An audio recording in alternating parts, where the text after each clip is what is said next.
It's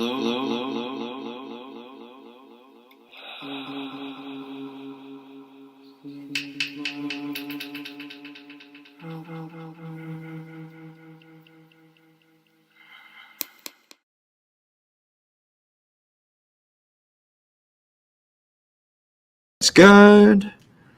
Oh, there it is. Strange Adventures. There we go. All right. Oh, hey, it's us. Oh, I probably should have looked at the screen before we went live. Hey, Al, would you do me a favor? Could you tip that light up? Yeah, like kind of point it upwards. It's not as bad. That's pretty nasty. Oh, well, we'll figure it out. And then we'll figure it out. Commercial break. No, it's way too dark now. Yeah. We'll get through it. Up and to the right. Yeah. Yeah, there we go. Man. Nah. It's okay. We'll figure it out. Don't worry about it. No one cares. Like, seriously, who cares? Come on, all three of them are watching. Yeah. The three people, right. That is true. That is true. Well, you do care, Jason. I appreciate that. The screen shrunk. And look, Al. I had to adjust the camera a little bit. Yeah, a little bit. How do we look? We look all right? Like because the screen's dark. Because obviously I keep the display low. But I mean, can you? That one Hellhound one, you can't see at all. Yeah, you can't see it at all, right? No, it's good. Well, hello everybody. My head. Yeah. Jaws. Yeah, I can see like I said, our own little Wilson, Howdy ho, neighbor. Howdy ho, neighbor, that is right. Hello, everybody. Welcome. It is Sunday, October 17th. Mr. Freeze. We are Freeze. Fat Jack's Comicrypt. Hello, Mr. Freeze. How you doing? I'm Brendan. We got Al hiding back there. Jason, he's chilling off at the side. We've had a lot of technical difficulties lately, so we find ourselves a year into this great, wonderful social experiment called a comic book live stream show, trying to figure out what to do. So we are obviously trying a slightly different format in the hopes that maybe it will fix some of our technical issues. For anyone who watched our live show, it looked like we did okay. I mean, no one said anything that we didn't, or, whether it was good or not, that is open to debate, considering we have a microphone now. That's because it was excellent. We have a microphone with a shorter cable. So it's a little bit more difficult so it's very possible that many of you might not be able to hear Al. Maybe you won't hear Jason. You can hear you, but you can't hear Al? You can hear Al when he stands up and talks. Okay, all right. But when he hides behind the books and mumbles, you can't hear him? I don't know if... Can you hear this? Zane, what's up? Zane! He's in the chat. What is up, buddy? Zane, it's always a pleasure seeing you, man. It's a lot easier to hear Zane when he's here. Yeah, that is true. And it sucked, man. We had Zane in, and yet we had all these. I mean, that's half the reason why, we have to fix these technical issues. Because how can we have Zane in back when we're putting out a bad product? Well, Zane said he's not coming back. Oh, he did say that. You're right. He's moved on to bigger and better. Oh. That is a good point. Plus, Zane won't criticize Rob Liefeld like I will. So on Zane's next show, he can get the golden goose of guests, where they can talk about Major X and Shatterstar or Prophet. Sorry, no more first appearances of Prophet. That was only last week, and we had one copy. Yeah, so Oh, that sucks, Al. You can't interact in the chat, so people not being able to hear you. So we'll get through it together, everybody. It's a real drawback, Hopefully, when I get up, for anyone who didn't watch the local show, I will get up. I will not sit here this entire time. Don't worry. Mike, don't worry. I will work. I promise you. This is not lazy Brendan time, okay? Look, I got my Got my Overstreet here just to make sure the grades and everything look good. I'm very studious at the moment, but hopefully when I get up and walk over in front of the microphone, you can still hear me. Considering that even when we were way over there and I would be way back there, you could still hear me, despite the fact that Al would be a foot in front of the microphone and you wouldn't be able to hear him, but you'd hear my screechy-ass voice. I don't know what that says about me. Like the amount of times I would be on dates with like girlfriends, like high school and college, and they're like, "You're being too loud." I'm like, "I'm being too loud." Dude, I'm not on the date with you. My date's at a different table, sir. Yep. What's up, Duke? Oh, Duke's there. Yo, Duke, how you doing, buddy? I'm in the show too. Oh, it changed. What was that all about? I don't know. Yeah. Something happened. It's a weird echo here. Yeah, now I hear you, Al. I saw your picture too. Yeah. You see that? You see that sweet eyebrow? You see the dome. Yeah. The dome popped up and everything. I wasn't expecting that. No. Brow going up. Yeah. How about that? How's the lighting? Is it like for you? Like just like The lighting's fine. The only problem is the glare? Yeah. Yeah. But, I mean, it's a little darker than it was earlier, but yeah. All right, it's not terrible. the glare is like nothing except for that one. Except for that one, yeah. God, it drives me nuts, man. That one book. That one damn book. Like, I'm just not sure if I completely Need some umbrellas. Oh, of course.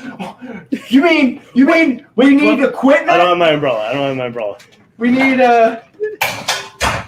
Oh, best boy, you're terrible at this job. We're not doing that, Mr. Freeze. We're not worried about that. We're here to sell some books. You don't need to see me doing the show.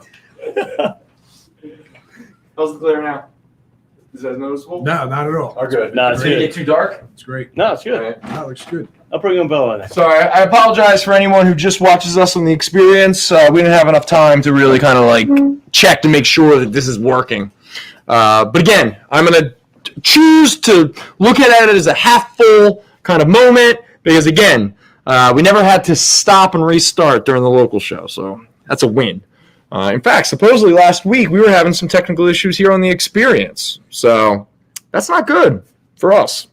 I mean, everyone else puts out these amazing professional products, and these jackasses are just doing whatever we're doing. That's what we do. Yeah. Which, by the way, From the greatest city in the world, I might add. that's right. After all that babbling that we've lost like 10, 15 minutes of the show, we are Fat Jack's Comicrypt. I'm Brendan. That's Al. We got Jason.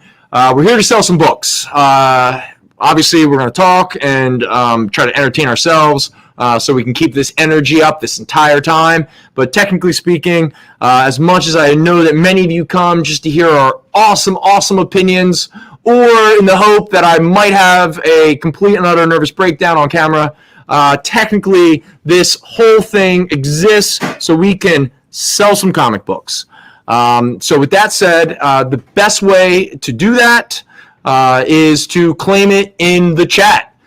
Please be as specific as possible, just so there's no confusion, because the experience, they have a nice little timestamp and all that kind of stuff, so they can uphold it.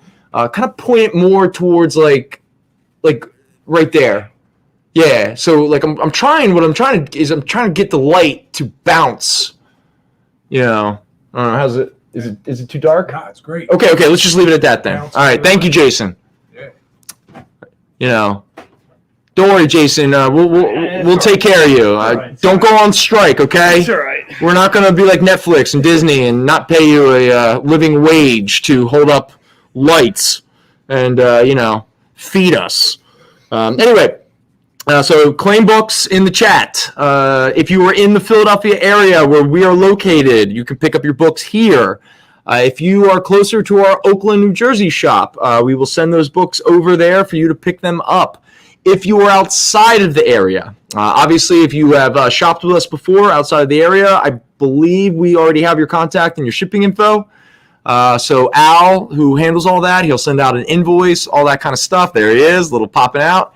But if you are joining us for the first time and you claim some books and you need them to be shipped to you, we're going to need to get your contact and your shipping info. The best way to do that is email us at fjccshow@gmail.com. Again, Al handles that expertly.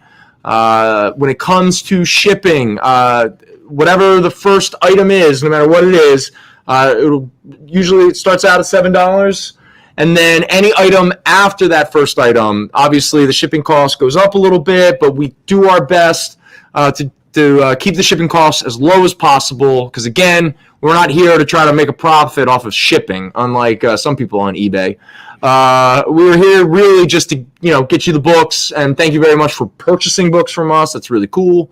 So we're not here to take advantage of you on the back end with all that shipping costs. Let's think. What else? Just for everybody, we're pretty transparent, as well as like when you get your invoice, the cost is usually on there ahead of time, so if there's a problem, just let us know.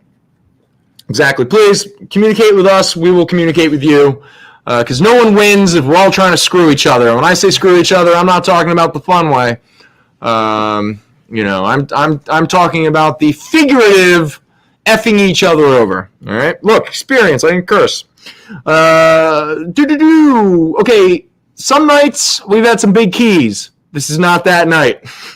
This is going to be a little bit more of a Halloween-y night, because it is the season. We will be doing a show on Halloween night, but we'll probably end up doing a lot of romance comics that night. Christmas books. Yeah, a lot of Christmas books. We're going to get into the season like every other corporation does before Halloween before all those pumpkins are smashed and rotting. You already have the Christmas carols. So probably for tonight, maybe next week, we'll kind of lean into some Halloween-inspired stuff. But some stuff that isn't Halloween-ish, but if you're curious about, behind me, we'll get to it at some point, is almost an entire run of Brian K. Vaughan and Cliff Chang's Paper Girls, one of my favorite titles of the past 5 years. The big key of that one, the one that most people will probably be interested in, unless you're filling holes, is Paper Girls #1.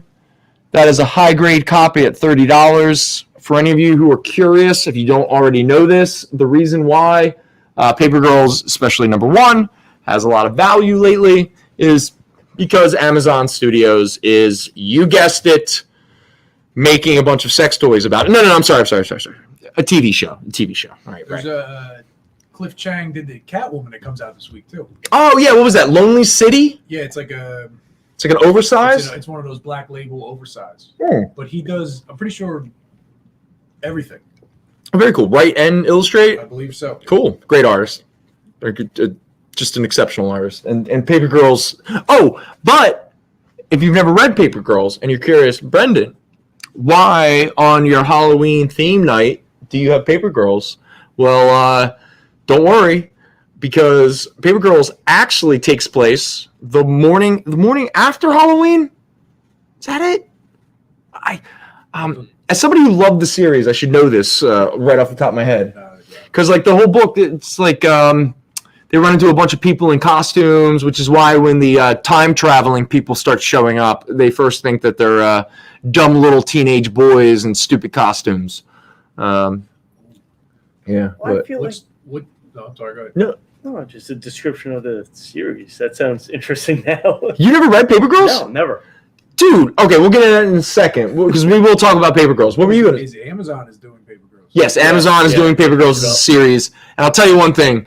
If they cast well, and again, just have some filmmakers with some real like style, like, who genuinely know how to visually tell stories, because Paper Girls gets weird, it gets wild, it gets very emotional.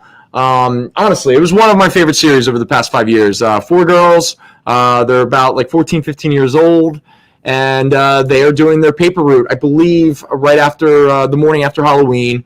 So there's a lot of like, teenage boys trying to screw with them and all that kind of stuff. In fact, one of the girls has a really cool room with like a Monster Squad poster and a They Live poster.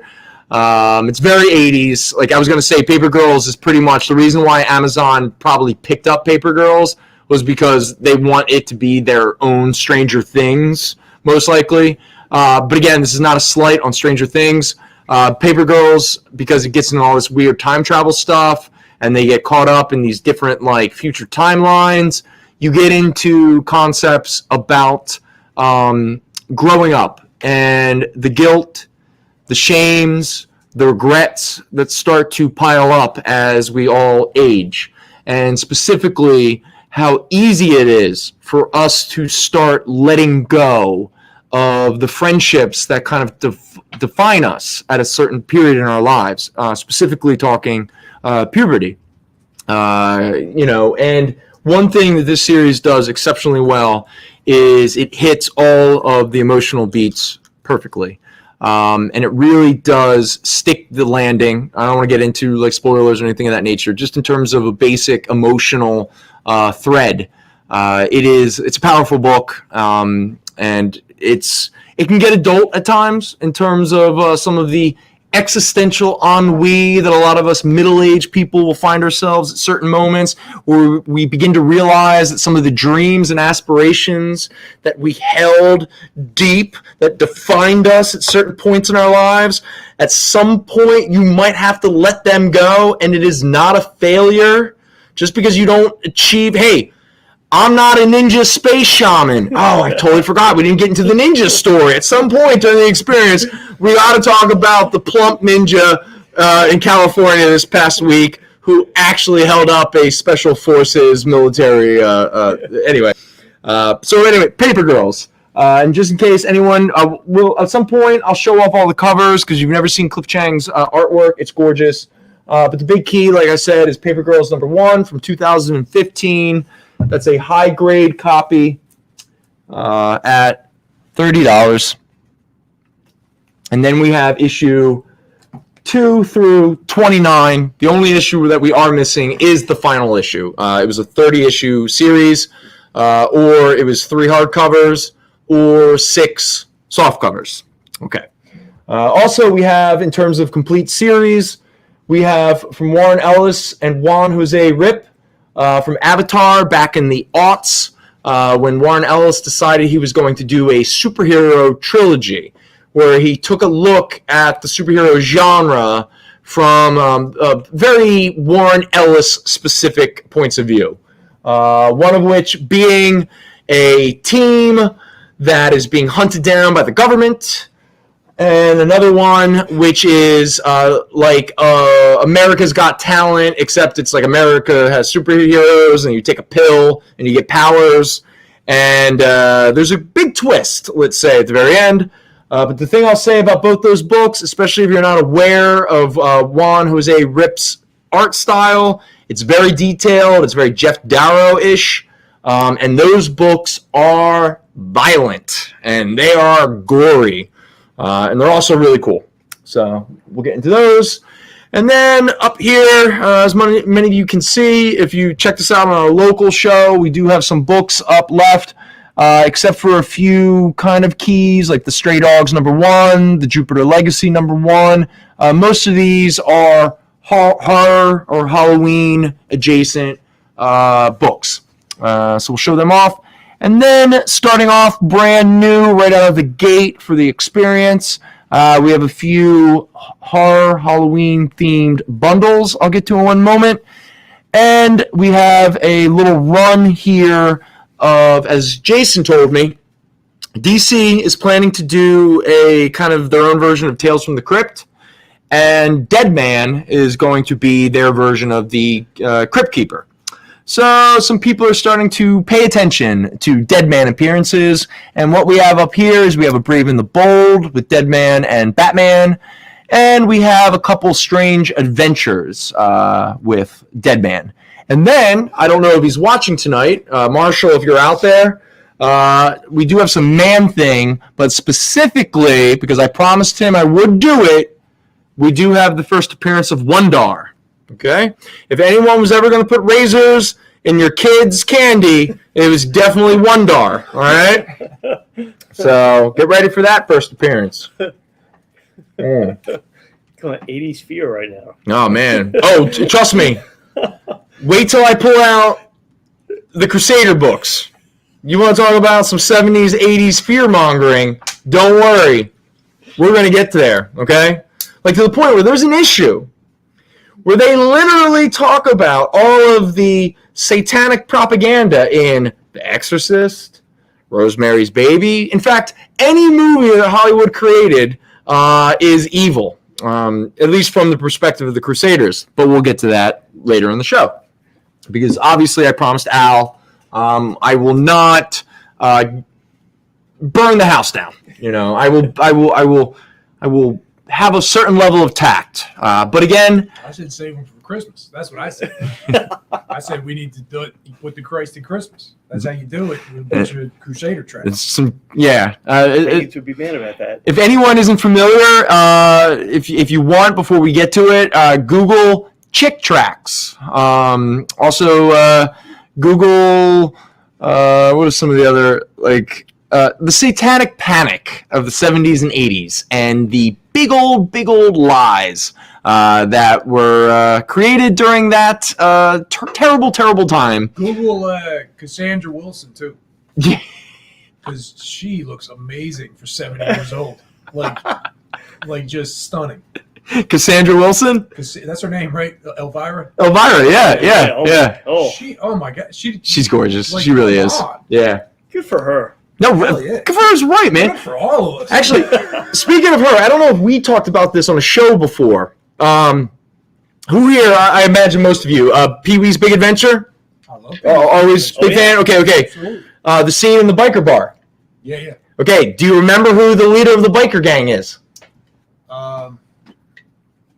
Okay, it's a short-haired woman who is very, let's say, buxom.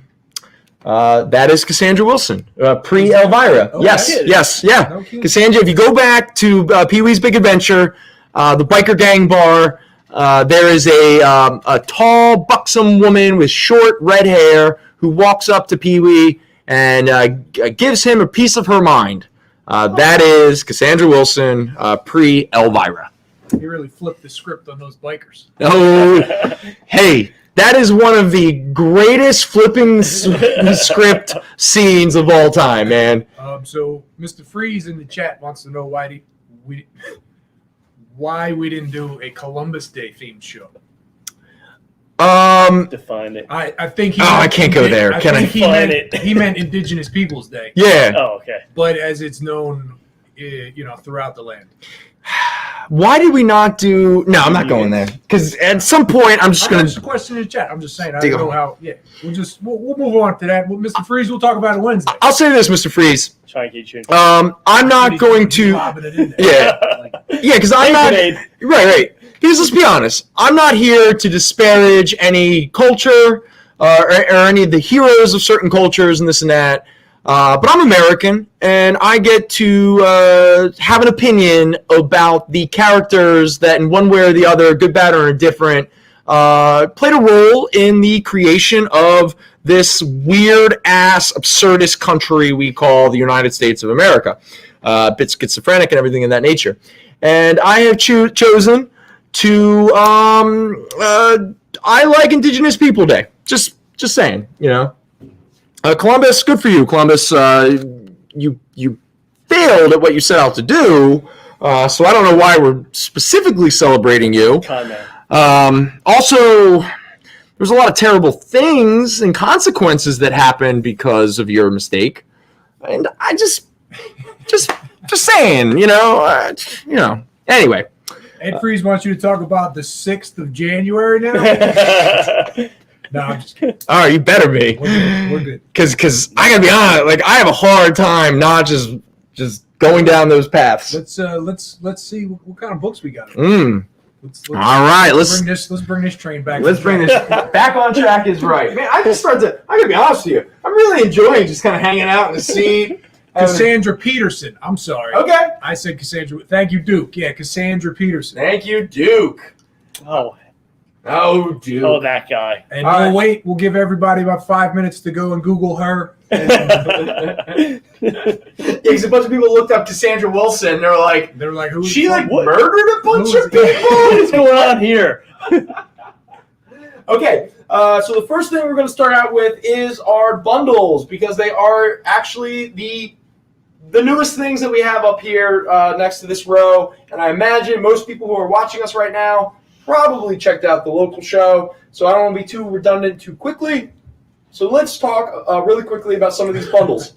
All right, so first up, we have the 4-issue Image miniseries, Graveyard of Empires, by Mark Sable, who I'm slightly familiar with, but the big selling point for me is Paul Azaceta, but it's the Azaceta. I think it's Sada. Asada? Asada. Asada sounds a little bit. Asada. Anyway, he's a great artist. But sticking, so it's a complete series, complete 4-issue miniseries. But to stick with the Halloween theme of it, the basic concept is pretty easy. America is fighting the Taliban in Afghanistan. Boom, horror, enough said. No. Surprise, surprise, a U.S. military force has to team up with the Taliban to defeat John Rambo and the Russians, or was that Rambo 3? Yeah, that was Rambo 3, my bad. No, they have to fight a bunch of zombies. There you go. Boom, horror, all right. So the Taliban and the American army have to team up to fight zombies. Did you want to try and say his name with an accent?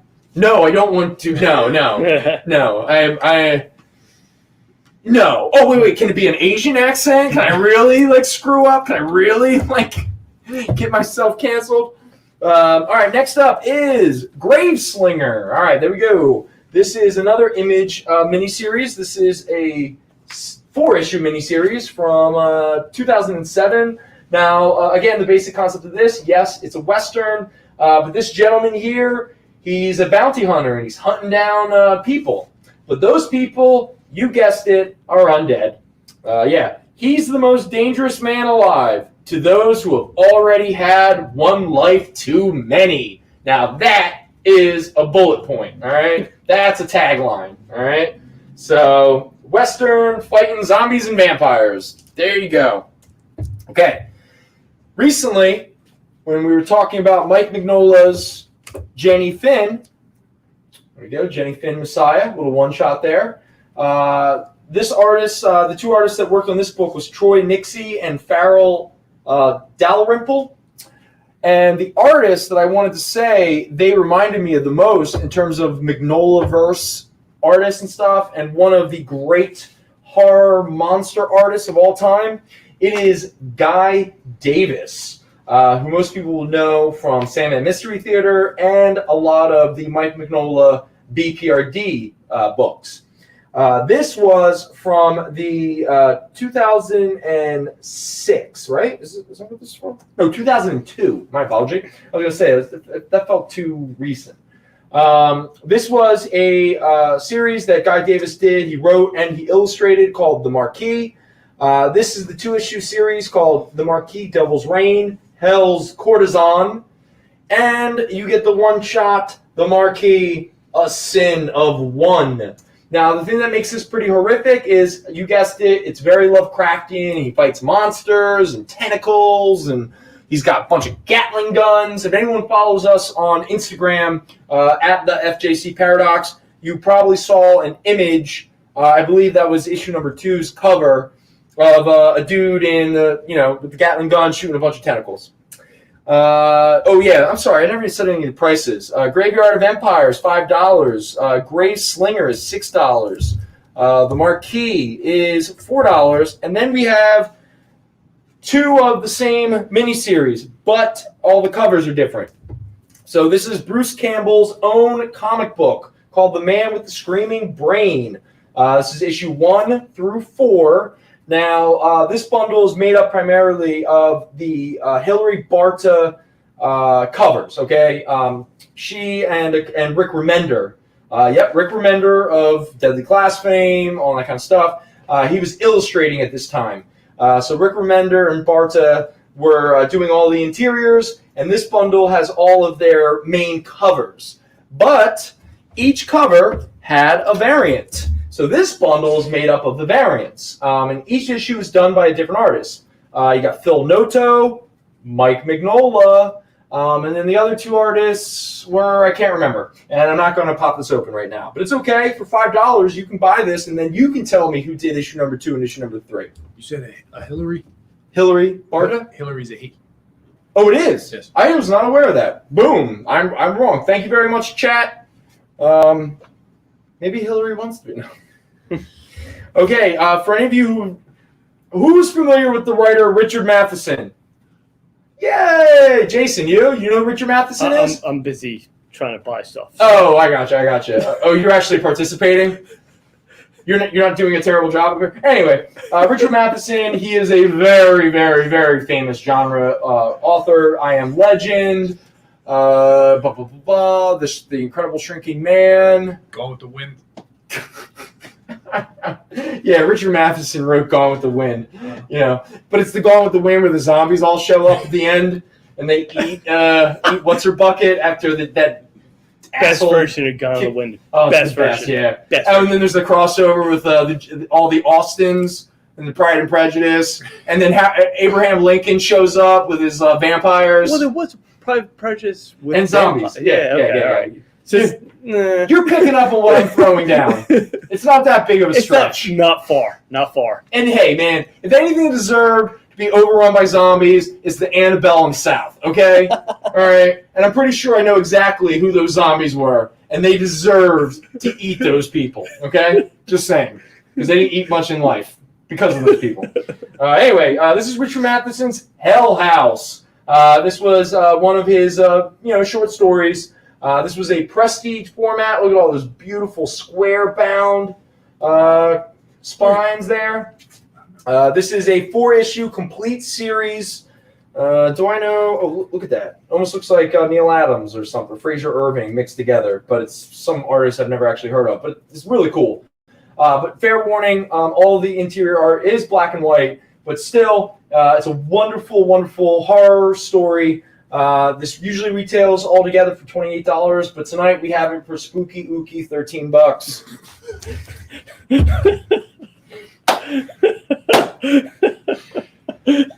All right, I'm just gonna. You're not gonna top that. Yeah, it's over. And you did it with a straight face. Did not expect that at all. impressive. Couldn't help it. They couldn't even see that straight face. Oh man, that was wild. All right, next up we got Hellhound: The Redemption Quest. This is from Epic Illustrated. This was during that era. This would have been 1993. Okay, so Epic was still around in 93. I wonder when they closed their doors. Maybe 93 was the last year. I think that's it. Like the logo doesn't look. Yeah, like they were starting to change. Yeah. Change and everything. Yeah, I think at this point they were going to start try to do like more superheroes, which, in 1993, what we needed more of? Superheroes.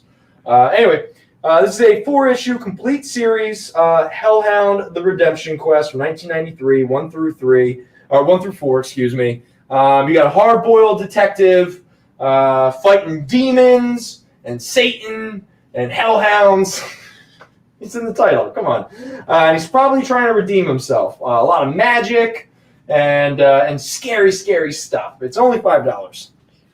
We're gonna take a quick break. Oh, it's break time. Okay, we're gonna take a quick break, and then we'll get back to some of these bundles, and we'll do some more books. All right, break time.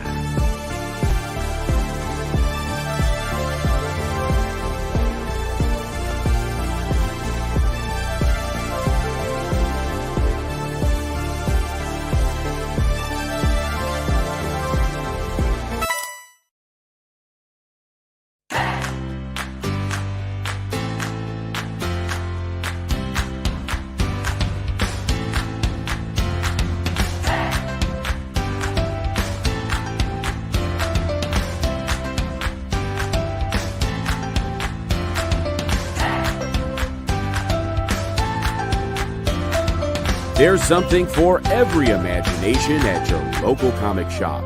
Visit ComicShopLocator.com to find a store near you.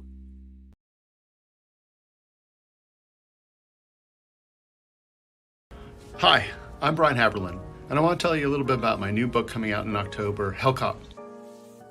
Hellcop's been rattling around my brain for decades.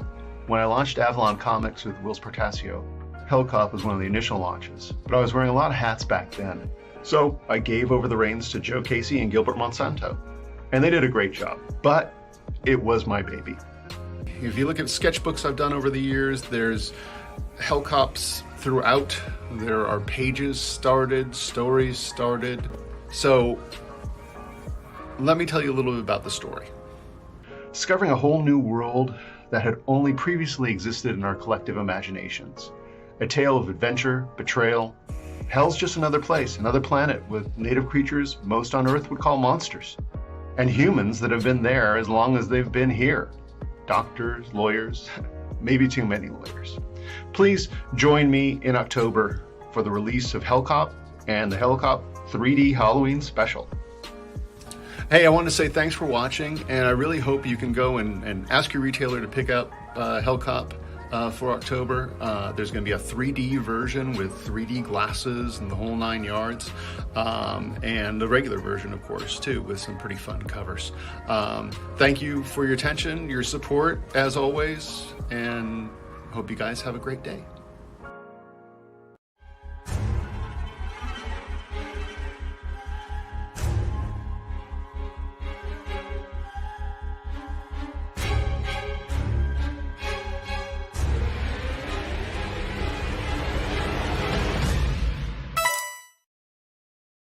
Hey, I'm Joe Pruitt. I'm the publisher and /CEO of Aftershock Comics, and you're watching The Experience.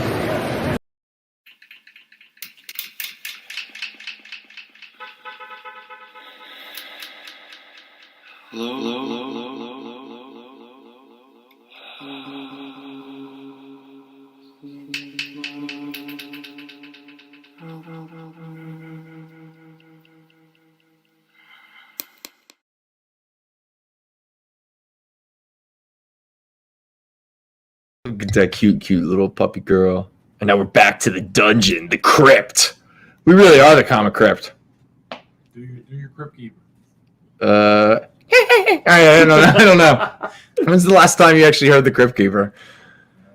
Were any of those tales? Were any of those Tales of the Crypt movies any good? Yes. I'm trying to remember. What? Bordello of Blood? They No. were great. No. Great. With Dennis Bordello Miller? Blood, Demon Knight. Demon Knight! Demon Knights was a great movie. That was the one. Look at this guy over here. Demon Knight was a great movie. Put that on a He puts t-shirt. the blood on the bus so he couldn't get on the bus. He's like, oh, I'll take the next one. I'll calm her down. Is anyone watching horror movies lately? Any, like, I watched original Texas Chainsaw last night. Oh, Original Texas. Nice, man. That's a Spectacular. That's a family favorite. That's Oh, man. Bring the kids around. We're watching that. What's the chat's opinion on the Texas Chainsaw Massacre 2? Anyone have any opinions? I had a lot of opinions. Dennis Hopper. Yeah.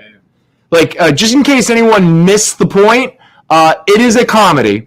It is definitely fueled by a lot of cocaine. And, again, it's a satire. Just look at that poster. That's them doing Breakfast Club. Okay? So I gotta say, a lot of horror movies after Halloween are satires. Like, they're kind of like, not jokes, but they're kind of like, nah. yeah, you're right. The Jersey Devil movie, that was a satire of a good movie. No? Not that far. Okay. All right. Kyle, who you do a convention with? I missed it. What Billy Zane? You did a convention with Billy Zane? Really? Billy Zane, Demon Knight, right? I don't know if that's. He said I did a convention with him, but I missed. Wait, who? Kyle, our Oh, producer. the Crypt Keeper. Oh! All He right. did a con with the Crypt Keeper. The only problem with the Crypt Keeper is, though, he's a little handsy, I've heard. I Okay? had to do the venue announcements in character. That's awesome. That is. Billy Zane. I was gonna say, let's hear more about Billy Zane. No, it's okay. Billy Zane, he's hanging out down at the bar a couple blocks away. I think propping up the end of the bar, drinking some G&Ts. Hey, he had his moment. Hey, man, no. Can you imagine being Billy Zane? Like, you're famous and no one knows why. You're in great movies and no one knows why. Mummy. You were the Phantom. Mummy. Yeah. The Mummy?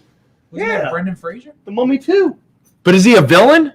Yeah, He's the mummy. He's the mummy. Yeah. He's the Mummy. Oh, in fact, that was that great crossover movie. It was called The Mummy 2 versus The Phantom Boogaloo. Yeah. By the way, real quick, The Phantom, was the last time anyone saw The Phantom?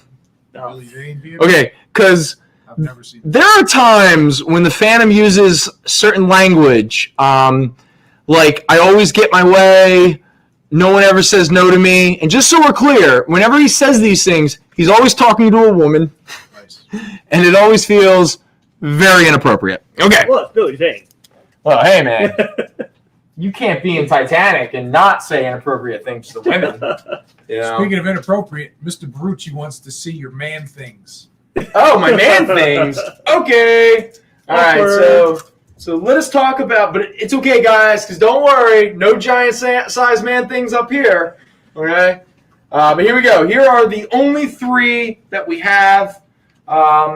This is the Adventure into Fear. So just so we're clear, this is not the Man Thing series. This is the Fear series that he was originally a part of. This is Adventure into Fear. What? Back it up a little. Oh, back it up a little? Like in the chat. Yeah, that's good right there. A little bit more light? Yeah. Okay. Yeah, it got super dark. Oh, it got real dark. Thank you. Hey, man. Look at Look at the director over here. Nice. Hey, man. He's paying attention. He's not on his phone like some people have. It's super dark again. Oh, is it? You're like floating all around there. You get. No, No, that's perfect. That's We can perfect. move lights. Okay. Don't move at all. Okay, Adventure into Fear, The Man Thing, issue number 14. He fights a Southern Bayou cult. It's all the horror you need to know about, because that is frightening. This is a $13 book. Oh, shoot. This is why I brought out the price guide. I actually don't know what the conditions are. Oh, that's near mint. No, yeah. Very fine, near mint. What did I say, $13? What is, because Eric would have gotten this from Overstreet, so I know. So Adventure into Fear. What do we got? Where are you? Adventure Comics, none of that. Good TV. Yeah, it was just great TV. Some guy looking through a book. I love the pages turning on the Yeah, Adventure. All right, I can't find it. ASMR. All right, if Right, anyone's ASMR. really interested in these man things, I will look up the condition of them. See if you can spot do it through the book, through the case. Just like look at it and Yeah, try to. like if I had a shotgun in your mouth, it was like, great, this book. All right, I'd say number 14 is probably a fine plus, maybe a very fine minus. It's actually in pretty good condition. The cover looks good. All right, let's see. Some browning along the spine. Spine's a little rolled. All right, what Yeah, numbers? well- What numbers you got? 14. Number 14. And it's Adventure in Fear. Yeah, Adventure to Fear, where he fights a plague of the demon cult. It's a bunch of white dudes trying to kill a blonde woman. No Adventure in Fear. Sounds like Jeffrey Epstein's parties. God. Oh, Marshall, I hope you're watching. Because look what it is, Marshall. It's the first appearance of Wondar. He's got 2 R's in his name. Yay, Wondar! All right. Yay. Wait, what number you got? I'm sorry. Well, 14 was the last 14. one at 13 14 bucks. at $13 is going to be a very fine minus. Oh, very fine minus. Okay, so I was close. I was in that ballpark. What else you got? And then we got the first appearance of Wondar, issue number 17. Number 17. How much? 15. 15. That's very fine. Oh, very fine. All right. And then we have issue number 18 at $16.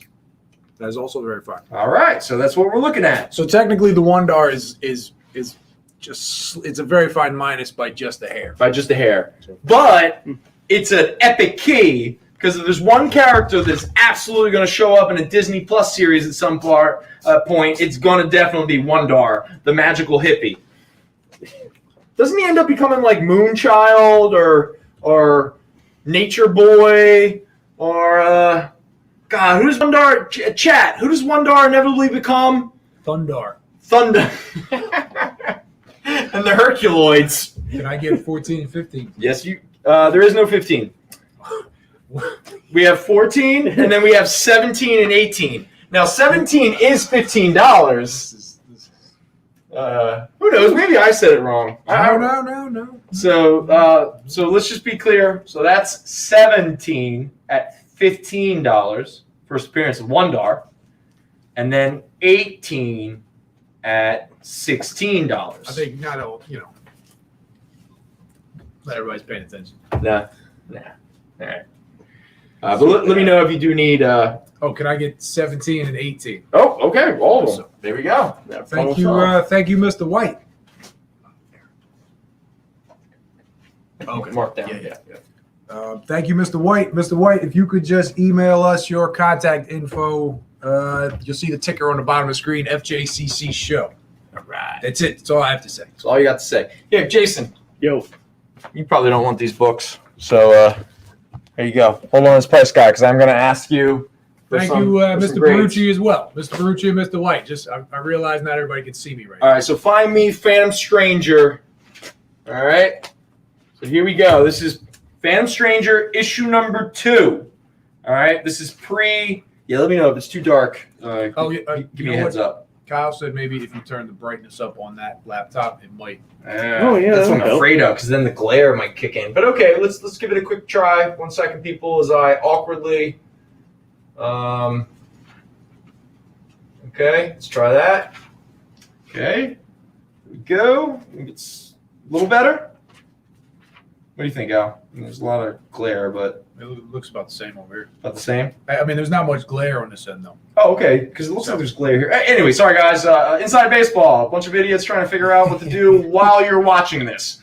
So anyway, this is Phantom Stranger number 2 at $35. And we're looking at a grade of what is $35? I'm not finding on this. You're not finding the Phantom Stranger. Better online. You're See, what? Phantom Max. Okay, we'll get back to this. Phantom Stranger number 2, $35. All right. Let's go instead to Strange Adventures, my friend. All right, let's talk about some Dead Man who might be the next Crypt Keeper for our boys DC over there. All right, so here we go. Strange Adventures. Are these on Neil Adams, Dead Man? I think they are, right? Should be. Sure looks like it. Ink stain on the back cover. Okay, so this is Strange Adventures, issue number 208, priced at $10, starring none other than Dead Man, fighting a dude named Eagle, who gets an eagle. He's the who killed the me. What the hell? Ghostbusters? Sure seems that way, right? Yeah. Strange Adventures, did you find it? I did. 208? 208. Priced at $10? What grade would that be? That is a very fine. It's a fine. Okay, so Strange Adventures 208, fine copy at $10. Does it mark anything of interest about the issue? It is Neil Adams. It's been confirmed by Kyle and Zane. Oh, thank you, both of you. All right, next up, Jason, look up issue 210, priced at $18. Again, Neil Adams, Dead Man, Strange Adventures, and there's a dude with a hook for a hand. I'm pretty sure Dead Man, he does the whole urban myth thing, where the gas station guy's like, get out of your car! And the girl's like, I'm scared! And he drives away, and then she opens up the car. Wait, that's the issue for real? There's like a... Do you think you're really going with it? I thought he did that. Have you forgotten what this show is like when we don't have super keys that we just get up here and just riff? I'm spoiled. Yeah. Oh, I'm sorry. No Werewolf by Night 32s and Incredible Hulk 181s up here. No, we got Strange Adventures 210 with a dude with a hook. It's the Adventures in Babysitting guy. Oh yeah. Oh God, I love that movie. All right, so $18. What is that grade wise? 18. 210 is another Fine. fine. Okay, so we got another fine copy. $18. Strange Adventures, Dead Man, nothing special. All right. Nothing crazy. Well, how about 211? You, my killer. No, not you. I'm pretty sure if you keep yelling, not you, that is the code for not you. So, God, I had something there and I lost it. I had it, and then it just went away. This is priced at $12, and Neil Adams really he really did a shortcut. It's like the Vince Coletta of penciling, where you just put in a big white shape and just sucks up the majority of the cover. One Sunday, we're gonna walk out of here. And you're gonna turn the corner walking home, and Vince Coletta and Rob Liefeld are gonna be there, just kick the shit out of you. Beat the brakes off you. Yeah, it's gonna be okay. You know what? I would be fine if that happens, just so I could go on to the show the next week, and the whole show is just me telling the story of when Vince Coletta and Rob Liefeld broke my knees. Hold him, I got him. What's this graded at Pay me $12? $20 to punch him. Strange Adventures 211. $211. $12. $12? That's It looks like it's a fine minus. Very fine good minus. plus. Fine minus? Okay. All right. So Strange Adventures 211, fine minus. All right. And then how about Brave and the Bold 104, where Batman gets shot by another blonde woman. Batman always gets shot by a bunch of Karens. Blam, blam, blam. Second chance for a dead man. Ooh, that's a good song. Blam, blam. Second chance for a dead man. You know. I don't know, that's supposed to keep a beat there or something. No, because then I wanted to be like, what's the Biggie song where he's like, kick in the door within the 4-4. All you hear is dead man, don't hit me no more. Okay, so Brave and the Bold, issue 104, Batman and Dead Man. It is priced at $12, Jason. So what would the condition be for this one? $12. Batman and Dead Man. Batman does not look happy that Dead Man is riding his back. Is that a piggyback ride? What do you think's happening there? I don't know. What's Batman saying? Let go, you double-crossing ghost, or I'll be a dead man too. I wish this show was a lot more adult, because there's a joke there. Why don't you just make it adult? What's the difference? I don't know. We're all adults here. Wait till we get to the Crusaders. Anybody watching with their kids, let us know. $12? Any grade? No? No, you're looking at Brave and the Bold. That's the issue that Dead look at Man Issue died. 104. Oh, give me the book. You tell me how to read this. All right. Okay. I've been All right, writing everyone, this book sit since down. like 1920. It's time to read a book.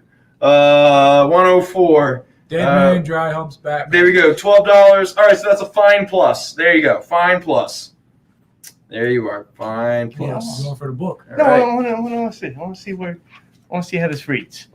Let's try to learn. Let's Let me see learn. how this It reads. Let me learn. It barely took me 2 seconds when I found it. I looked at the I 2014 mean, he's not a version, trained professional. just so you know. He looked at And the this is why they're 2014 paid version. today, and I'm not. All right, bundles. Has anyone heard of The Haunt?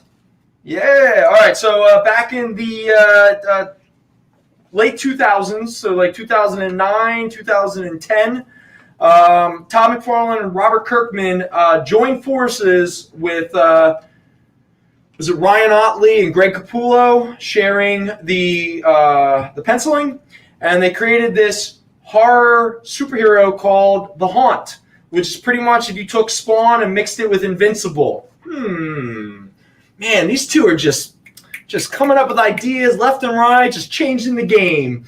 But at some point around issue number 18, everybody involved decided they didn't want to work on the book anymore. I don't know. So they gave it to Joe Casey, who was probably coming off of a peyote trip, and an artist that I really love, Nathan Fox, pretty wild art. And these guys did I believe this is a 9 or 10 issue, 10 issues. Yes, it's 10 issues. A little run here of a weird superhero who also had a ghost brother, and I don't know. It was a confusing book, but it was a lot of fun. And you get a lot of really cool, gory. Oh, it was very violent. So if you're looking for some violent, gory stuff, but the fun thing about this is whatever you need to know about what happened in the previous 18 issues is explained in, I think, 2 sentences, and then Joe Casey and Nathan Fox pretty much just make a hallucinatory horror superhero book. And this bundle is that entire story arc. So it's Haunt from 2011, issue 19 through 28 by Joe Casey and Nathan Fox, $13. Can I get the Haunt for the Oh, book? yeah. Thank you, Duke. All right, dude. I actually found it. Oh, you found it. I found You it. found it. Thank you. 10 minutes after the fact. All right. So recently we were talking about Clive Barker on the local show, and we were talking a little bit of Epic Illustrated. At one point, Clive Barker and Marvel were in the business together of creating a horror superhero line. kind of like Nightbreed, a movie that we had talked about earlier. Well, Clive Barker also created a series of characters called the Harrowers, the Raiders of the Abyss. But what's cool about these little like humans running around fighting demons is this is, as far as I'm aware, the only Clive Barker Marvel series where they actually fought Cenobites. So at many points during this series, these Harrowers of the Raiders of the Abyss, they fought Pinhead and they fought other Cenobites, maybe Chatterbox, maybe Lady Cenobite, who wasn't cool enough to get a name. But what is really cool about this 6-issue series, it's a complete series, is it's illustrated by an artist that I love. I know Al's a fan of. I'm pretty sure Jason is. And I know many people in the chat. We've talked about it. It is fully illustrated, cover and all interior pages by none other than Gene Colan. So you better believe, and just because, don't forget, this is 1993, don't worry, this series also has a gimmick cover. This first issue is a glow-in-the-dark cover. So if you find yourself in a dark alley at night and someone's about to beat you up because you're reading comics, don't worry, you can blind them with this glow-in-the-dark cover. Yeah, something like that. So this is $7 for the entire 6-issue miniseries. And now I'm pretty sure this has been claimed already, but let me just make sure. We did have the first 8 issues of the Ghost Rider and Johnny Blaze Spirits of Vengeance series. This also has the Venom, the 2 parts of the Venom crossover, but it does not have the 2 issues from the Venom series because they're actually kind of hard to find. But here we go. This bundle has been claimed. Yep. Okay. All right. So it has been claimed, but it's $12. But again, Johnny Blaze, Ghost Rider. It's Halloween. All right. There we go. Halloween, you can't have it. You can't have it. And then we have, Dark Horse was doing in the early 90s and mid-90s their own superhero series. Probably the biggest superhero character that they had at the time was Ghost. Now, this storyline is the author I'm not as familiar with, but what's cool about this bundle, this is from 1997. This is issue 26 through 32. That includes 2 one-shots and a 4-issue story arc. You don't really need to know very much about the character of Ghost. It's all pretty self-explanatory. But what's really neat about it is this issue here, issue 27, early John Cassidy artwork, and the 4-issue story arc that is in the middle of this book is early Ivan Rice. And then you get a little issue 32 there, which is a back-end little kind of short story and stuff. But anyway, this bundle is only $8, and you get some early John Cassidy and early Ivan Rice art. And then sometimes a certain horror genre is the unknowable freaks of the heartland, or the deformed, quote-unquote, freaks of the woods, or of the bayou, or of the Philadelphia city street outside, where everyone just beeps at each other as if that's going to make anything happen. Well, Steve Niles was making a career post 30 Days of Night as becoming the premier comic book horror writer. And this was a series illustrated by Greg Ruth. Gorgeous watercolor and acrylic art. This is Freaks of the Heartland, 6-issue series from Dark Horse from 2004. This entire bundle is only $7. And again, it's that whole, probably they eat people or something like that. Now, this one is fun, okay? I've been looking forward to talk about this bundle real quick, all right? So first you get a guy named Craig Mitchell. I have no idea who that is.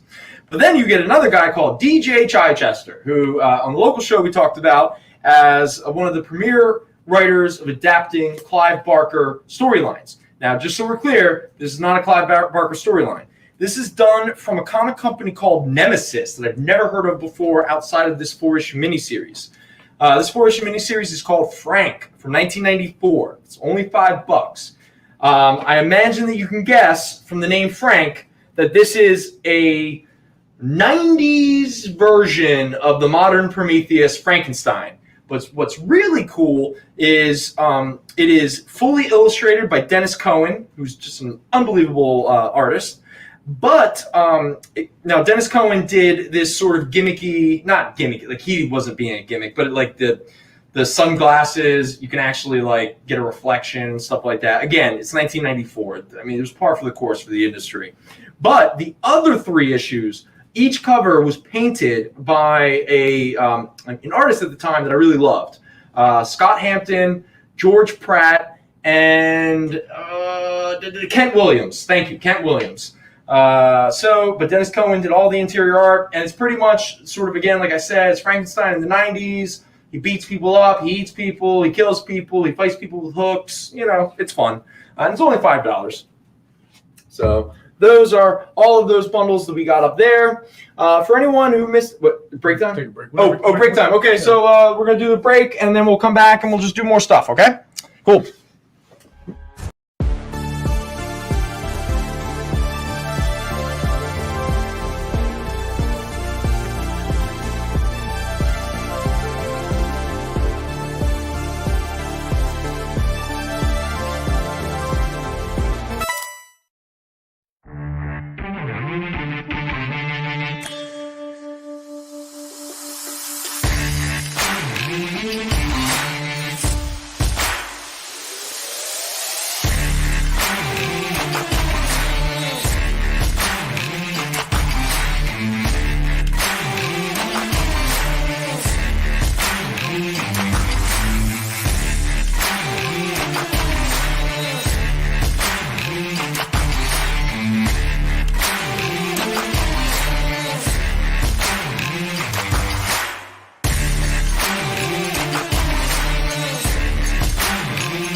Hey, I'm Garrett Gunn. You might know me from Good Boy, Warcorns, Franklin and Gus, and you're watching The Experience.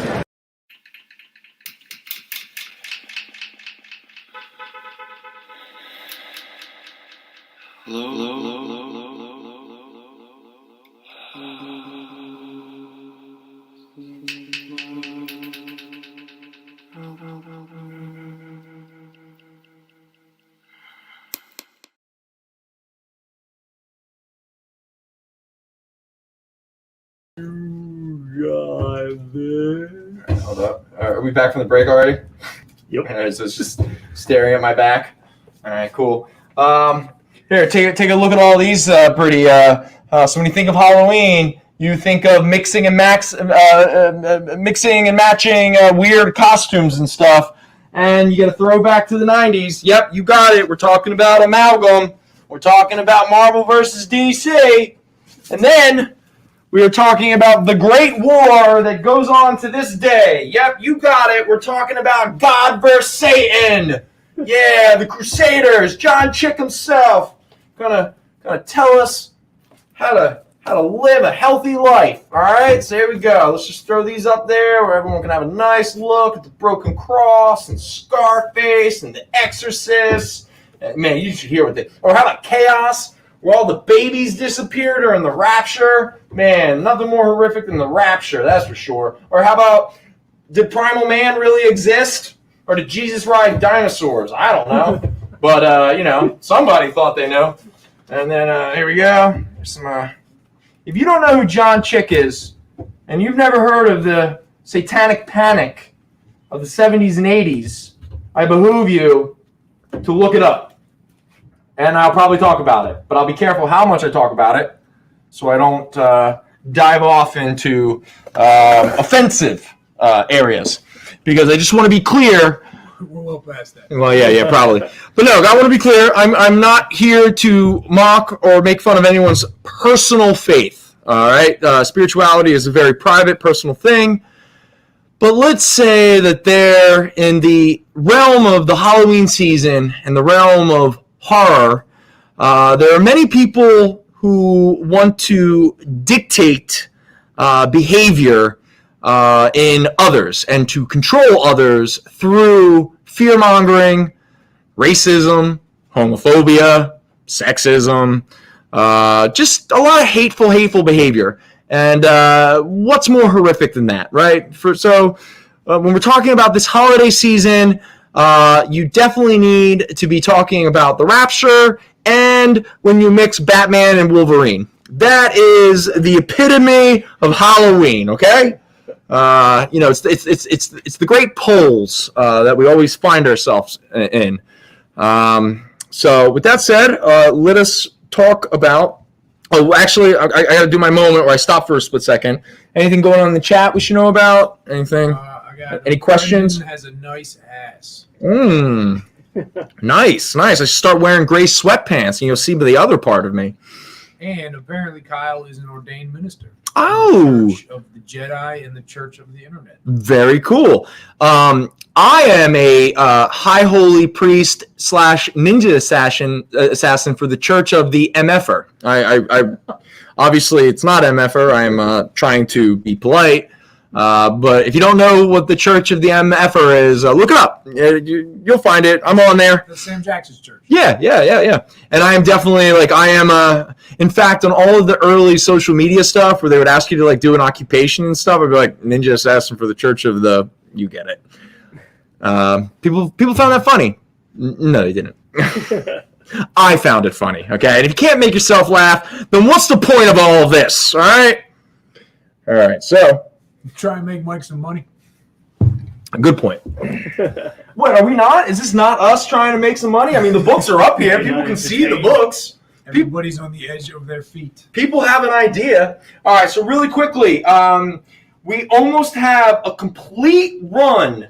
So back in the mid-'90s, DC and Marvel were both, what's the term? Shitting the bed. And they were flailing, and the whole industry was going down with them. And these two just fools decided that, it was the best way to achieve financial success and to pull them out of the dark doldrums of the mid to late 90s in terms of the comic book industry. It is to finally give the fans what they want. And what they always wanted was DC versus Marvel. And what they really, really wanted was a 1-900 phone number that they could spend money to call and say, hey, I really hope Wolverine will kill Lobo. And then Peter David had the shitty job of having to all make sense of this. Like when Batman and Captain America, you know who won? Batman, of course, because he was more popular. But you know how he beat Captain America? Because Peter David was like, I mean, come on. They're not just going to beat each other in hand-to-hand combat that easily. So instead, they fight in a sewer, the sewer line breaks, and Captain America gets washed away in a bunch of sewage water. What? What is happening? But hey, it was a big hit at the time. People seem to like it. He got shit on. Yeah, he's like literally. In fact, the water that Captain America got beat up by is the same water that a bunch of idiots, when the Vine Street Expressway flooded, and decided that, what's the best thing to do? Swim in sewage. That is healthy. It's fine. It's fine. Yeah. It's fine. All right, so here we go. So the way it broke up was DC versus Marvel was a 4-issue miniseries. And then within that miniseries, they had a bunch of one-shots where they took all the characters and the concepts and they sort of smashed them together. They're a bunch of hybrids. A lot of them were really actually kind of fun. Now, this might not be a surprise to many of you. Almost none of these have actually really gone up in value much. We're talking about a series that might have come out about 25 years ago, and there's really only 2 issues in the entire run that have some legitimate value. And the funny thing is both of those issues are probably the ones that are not in the best condition, unlike the rest. And those 2 issues that I'm specifically talking about is Dark Claw, Legends of the Dark Claw #1, and Dark Claw: The Animated Adventures, which is obviously Wolverine mixed with Batman. But we'll get to that. Obviously. I mean, when you think of Dark Claw, I mean, who else are you going to think of, you know? To be fair, though, like, when's the last time you saw a full set of the DC versus Marvel? Like, we haven't had those in none. That is why I'm showing them off. Yeah. I mean, let's just be honest, because I really haven't. And in fact, I'm almost positive this is a complete run except for 2 things. All right, so the first miniseries, yes. Is it Lobo the Duck? Oh, that's another one. Damn. I was trying to spot it. That was my... That is one, but there was another one, JLX Unleashed. Mm-hmm. That is not up here. And I can't think of any others other than those 2. The other thing is there are 3 miniseries that were very connected to all this. The first one obviously was DC versus Marvel Comics, which is where you could call in and vote how these fights, kind of turned out. We could give them like $6. Yeah. It was again, there's a bunch of companies that I'm not going to, because who knows, maybe Marvel and DC, will be on this show one day, and I don't want to be mean to them. But yeah, the first miniseries, DC versus Marvel. Then you have the second miniseries called DC Marvel All Access, and then you have the third miniseries called Unlimited Access. Now that one, we only have the first 2 issues. We are missing issue 3 and 4. Like I said, we were also missing Lobo Duck, and we were missing JLX Unleashed. And if anyone in the chat is aware of any others that are missing, I am open to hear that. Wasn't there 2 different Magneto books? Yes, there is, and we have both of them. Oh, are they both? Yeah. Well, I'm going to show them all off right now. Now, I'm pretty sure, except for a few exceptions, almost all these books are either $5 or $4, but we'll get to the exceptions. So, and I'm pretty sure all of these are in very fine near mint. Maybe, like most of if there's any issues with these, it's mostly along the spines, and most of that can be pressed out. But let's not belabor the point. If you want to know more about the grade and the prices, obviously, please ask away in the chat, and we'll get to that. But real quickly, let's start off with DC versus Marvel. This is issue issue #1. Very fine near mint, minus $5. And then we got issue #2. All right, so issue #4 and issue #1 and issue #4 were published by DC, which is why you get DC versus Marvel Comics. Issue 2 and 3 were published by Marvel, which is why it becomes Marvel versus DC. And if you're a comic book store that tries to be as specific as possible in regards to how you alphabetize all of your back issues, Marvel and DC do everything in their power to make your job very difficult. So here is issue #3 of Marvel Comics versus DC. Again, very fine near mint, $5.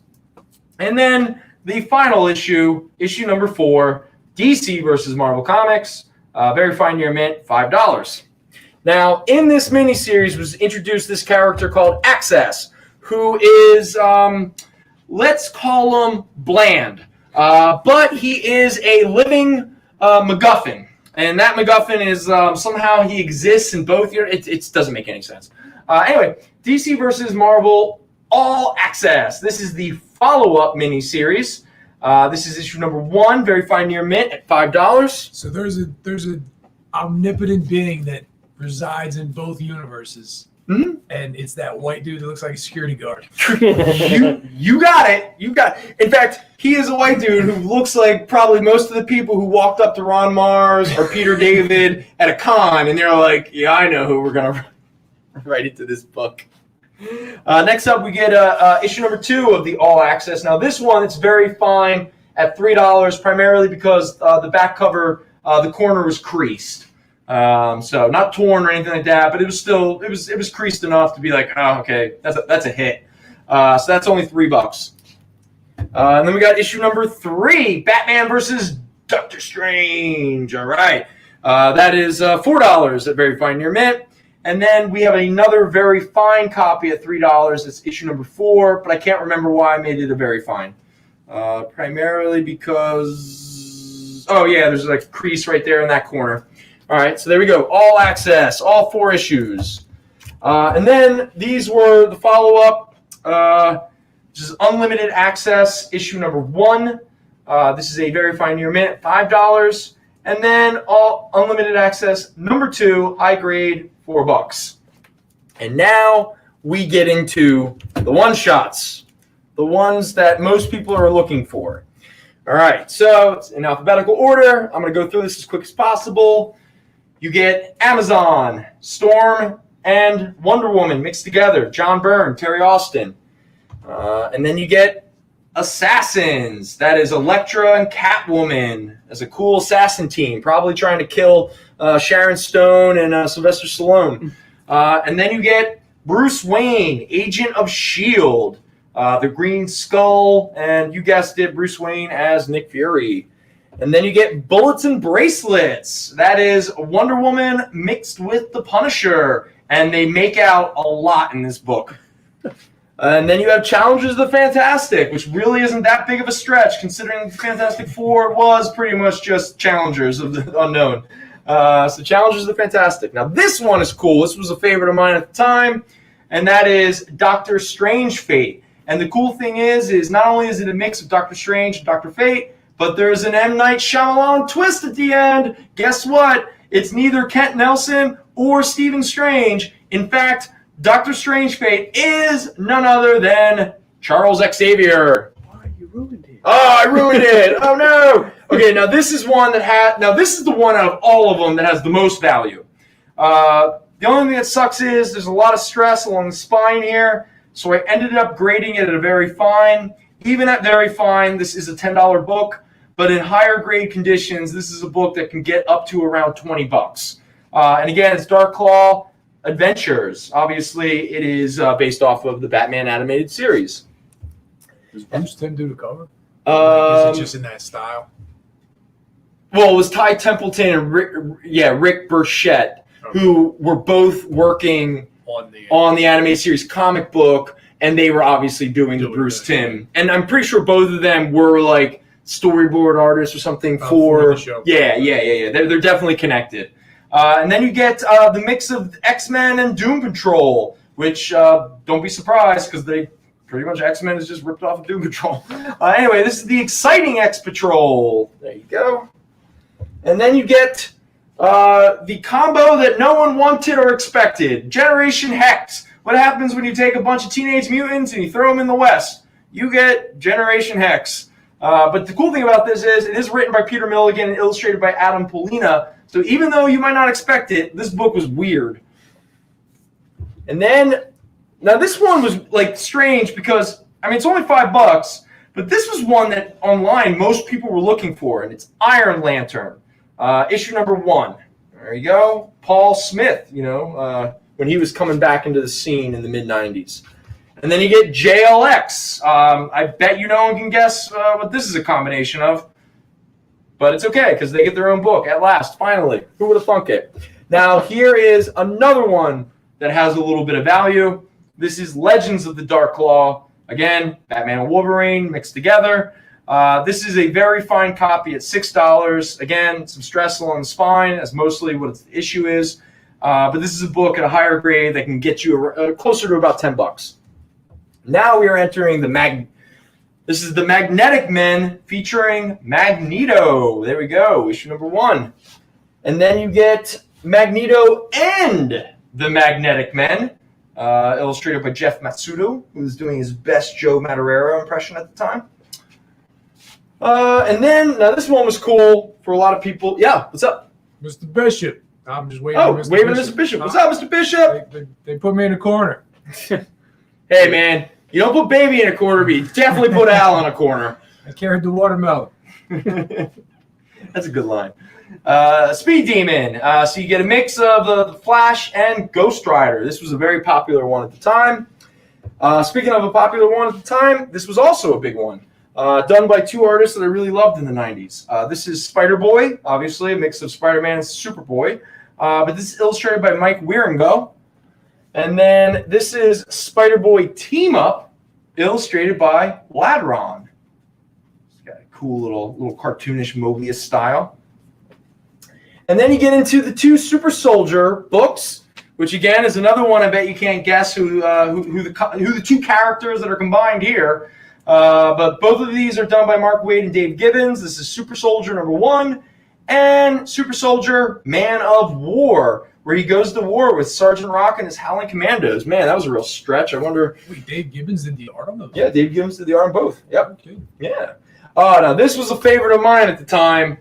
Thorion, illustrated by John Romita Jr. around the same time that he was illustrating the Thor book. But this is also along with, what was the other one? But this is where you get the character Thanos side, which, it's a combination of 2 characters that are pretty much the same character. But Thorion of the new Asgods. Does that really say Asgods? ASGODS? Asgard. Yeah, no, that's what This is Asgods. Thorion of the Asgods. What editor went, yeah, fellas, that's cool. Nobody's gonna read them. Yeah. And then last but not least, we get X-Patrol doing their best. All right, let's look at who these characters. Okay, so you get Shatterstarfire, Niles Cable, Stop it. Beastling, Listen. Pharaoh Man, and Elastigirl. And look at that art style. I wonder, look at that composition. Look at that body proportions. It was a tough time for comics. Yeah, I know. It was a tough That time. is why they It was did a this. Tough time for comics. Jason, do you have fond memories of the Amalgam books? Amalgam? Either way. It's Depending rough. on where you're from. It's a rough period of time. Things were going weird. No, Gimmicky covers were a big thing. If you didn't have a gimmicky cover, who cared? God, man, it's right, dude. People just bought it. It was a weird. And you know who's to blame for it? Everyone says Rob Liefeld. it was Marvel or DC. No, damn Democrats. it was Obama. No, it was idiots like us that actually. Did you buy them? I bought them. Did you buy them? Yeah. Well, you're a kid though. It was they're taking advantage of kids. They back take then. advantage of kids, They're taking man. advantage of all those kids that did it. Yeah. And Sandman had a couple gimmicky comics, and Sandman's a good book. What Sandman? gimmicky comics does Sandman do? Sandman's got glow-in-the-dark covers. No, they don't. What's A Sandman? lot of them. No, I'm sorry. Not Sandman. Oh, look at he was about to have a He's fight. like, no, I meant Youngblood. That's what I meant. No, I meant Bloodstrike. Spectre. You're thinking of Spectre. Spectre. Thank Oh, you. that's fine. Spectre. Yeah. But Spectre's But that still fit. like it's. Come on, what was one of the best Ghost Rider covers? It was issue 13 with the glow. Yeah. But again, every now and again, it's kind of it's cool. It's not that it's wrong, but But when the only reason you are purchasing the comic there's a high level of that.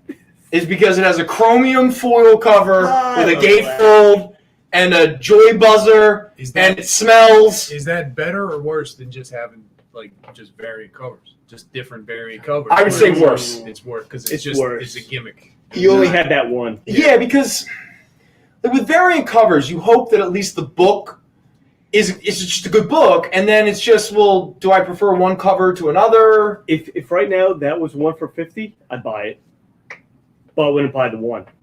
Like No, I'd be the one that's like, oh, man, So you buy the chromium foil, yeah.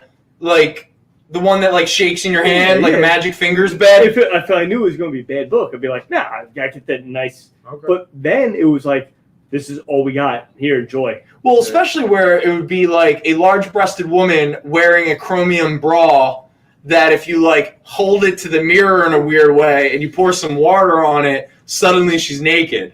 Yeah. That's a hell of a cover. Yeah. Somebody needs to do that cover now. In fact, I want The heat covers. Yeah. Rub it. I was gonna say, I want the Shrinky Dink kind of variant covers where like you put it in the oven. It's like a small little like postage stamp. You put it in the oven and it actually grows into an actual comic. You can't have it where you rub on the book. That can't. Yeah, stop that. Especially if there's, just saying. Like, yeah. All right, so there we go. There's our amalgam. There's a little blast to the 90s past for everybody. Now we're going to step back into the Wayback Machine to talk about the amazing decade in America that was the 1970s. The decade where life expectancy, let's say, wasn't good, unless you were a heterosexual white male. Now, most decades in America are like 2020. Yeah, I was gonna say most decades are like that, but the 70s really Had a level. they really had a quality to it, you know. Now, Je ne sais quoi, would you say? yeah. All right, so I'm not going to do what I initially intended because I'm pretty sure someone's going to get offended. I'm not here to offend anybody. But if you grew up, especially in this area, but throughout the country, who here is familiar with chick tracts? Like Jason, we talked. You know what chick tracts are? Al, you're obviously aware of chick tracts. Eric, the other manager here, he collects chick tracts, very ironically. But if you're not familiar with what chick tracts were, John Chick in the 60s became a born-again evangelical Christian. And again, I'm not talking about all Christianity, but it was a very specific, fundamental extremism kind of sect, okay? Like, man, they hated Catholics. Some of these Crusader books we have up here, it's like a 5-issue story about how the Pope is going to come to your home and do things to your bathing suit parts. Like literally, like there's a panel. Now, if anyone purchases any of these, most likely you're purchasing them ironically, not because you actually believe anything in these books. Because if you believe anything in these issues, I got to be honest with you, you're scary. But we do have to do a break. At some point. Do you want to wait and start them after the break? I like that pause. I like the ending. It ended. How much time do we have till the break? Whenever. Can we go like right now and then just have right it? now and then just start. Let's do the break right now and then we won't get into it. Just a fair warning. No, you don't want me to get into it. All right. But yeah, let's do a break right now.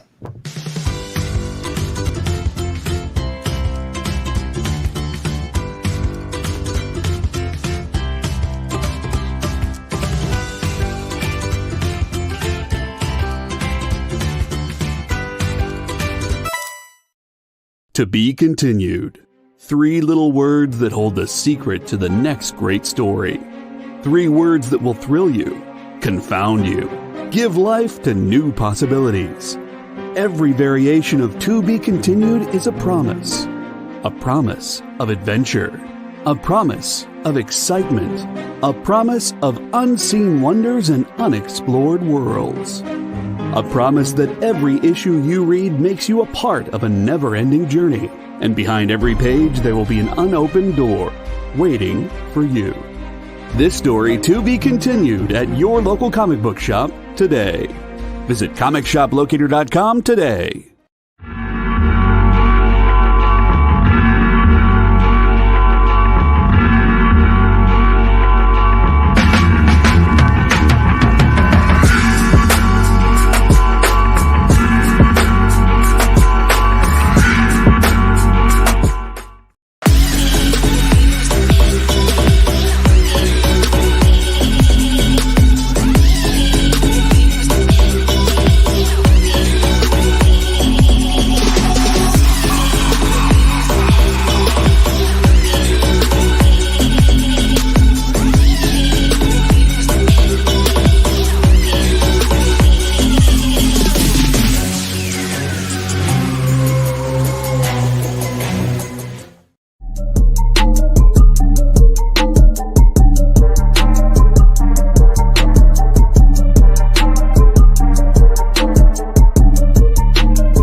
Hi, I'm Travis, King of Source Point, and you're watching The Experience.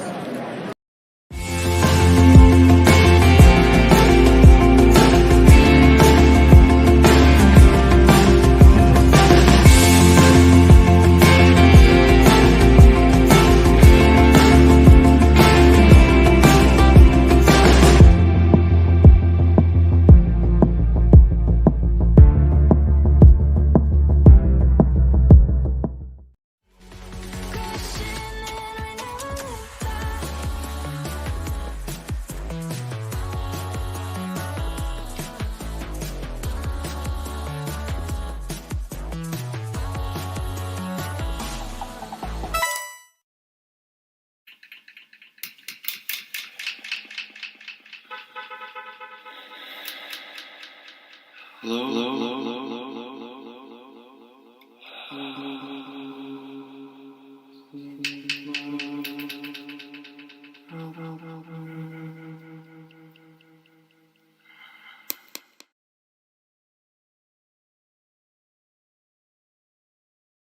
a bad product for a while, right? I mean, the technical issues and stuff like that. So, but it seems like we've been doing okay. Seems good. I got a text from the imp. Oh, you did? Yeah, he said it looks a little better on the Facebook archive. Okay. That's encouraging. I mean, if CD is actually giving us a compliment, but he says it's fuzzy now. But I don't know.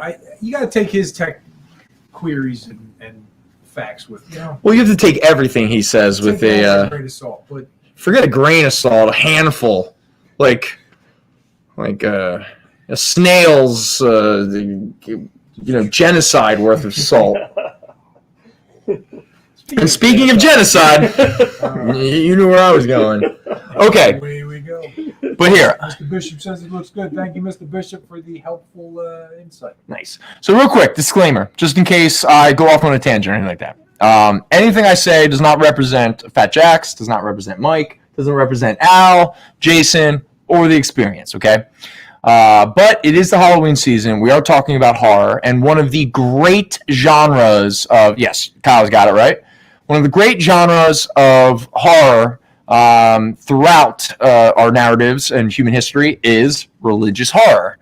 And even if the person making the, let's say, books think that they are saving souls, it's very possible, because of the amount of hateful religious propaganda within their work, that it falls a little bit closer to horror territories, especially when the artwork in these books are quite representational, surprisingly pretty good, definitely like Neil Adams' younger second cousin. I mean, it's competent. I'm not going to sit here.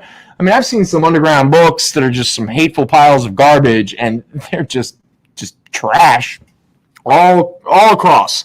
But these chick tract comics called the Crusaders are actually, I mean, the covers are well painted. The interiors are pretty wild.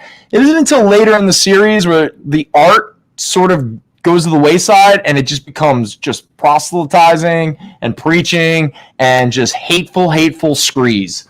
But don't worry, because these are also viewed as collector's items with legitimate value because of the low printing runs, the low distribution runs, the fact that a lot of people who've got their hands on these books, ironically, after having a good laugh and showing their friends, usually burn them. Now, again, I do not recommend burning any art or books or anything of that nature. No whitewashing of history here. Let's always be aware of our crazy cults. Especially when America was pretty much created by crazy cults and is still influenced by so many of them, to the point where I would argue if you get tax-exempt status, guess what? Separation, church and state, it's important. But if you're going to put a lot of money into our politics and create laws that affect all of us, whether we believe in your personal faith or not, then guess what? You should pay into the system. That's my opinion. But what we have here, because we were talking about comic books and we're talking about horror. He's just going to leave the disclaimer up there. Yeah. No, please, the whole time. Because we're not going to fully go there. But leave it up there, Kyle. You're going to need it. Yeah, you're going to. It's just easier to leave it up. Yeah, just leave it up there, okay? Because again, I'm not here to offend anybody, okay? But there are certain, because let's be honest, some of these religions and spiritual organizations and associations, you really need to drum out your crazy people a lot quicker. Just because you're benefiting maybe financially or through propaganda doesn't mean that turning a blind eye doesn't have real-world consequences, okay? So there was a comedian in the 80s by the name of, I believe it was Mike Warnke. if anyone's interested, there's a great podcast called The Last Podcast on the Left. They recently put out a comic book called The Soul Plumber that just came out and sold out this week. But they recently did a 2-part series on Mike Warnke. Mike Warnke was a Christian comedian in the 80s who helped to fuel the satanic panic, okay? And if we think about horror movies and horror stories in America in the 80s, so many of them were influenced by what was happening within the satanic panic.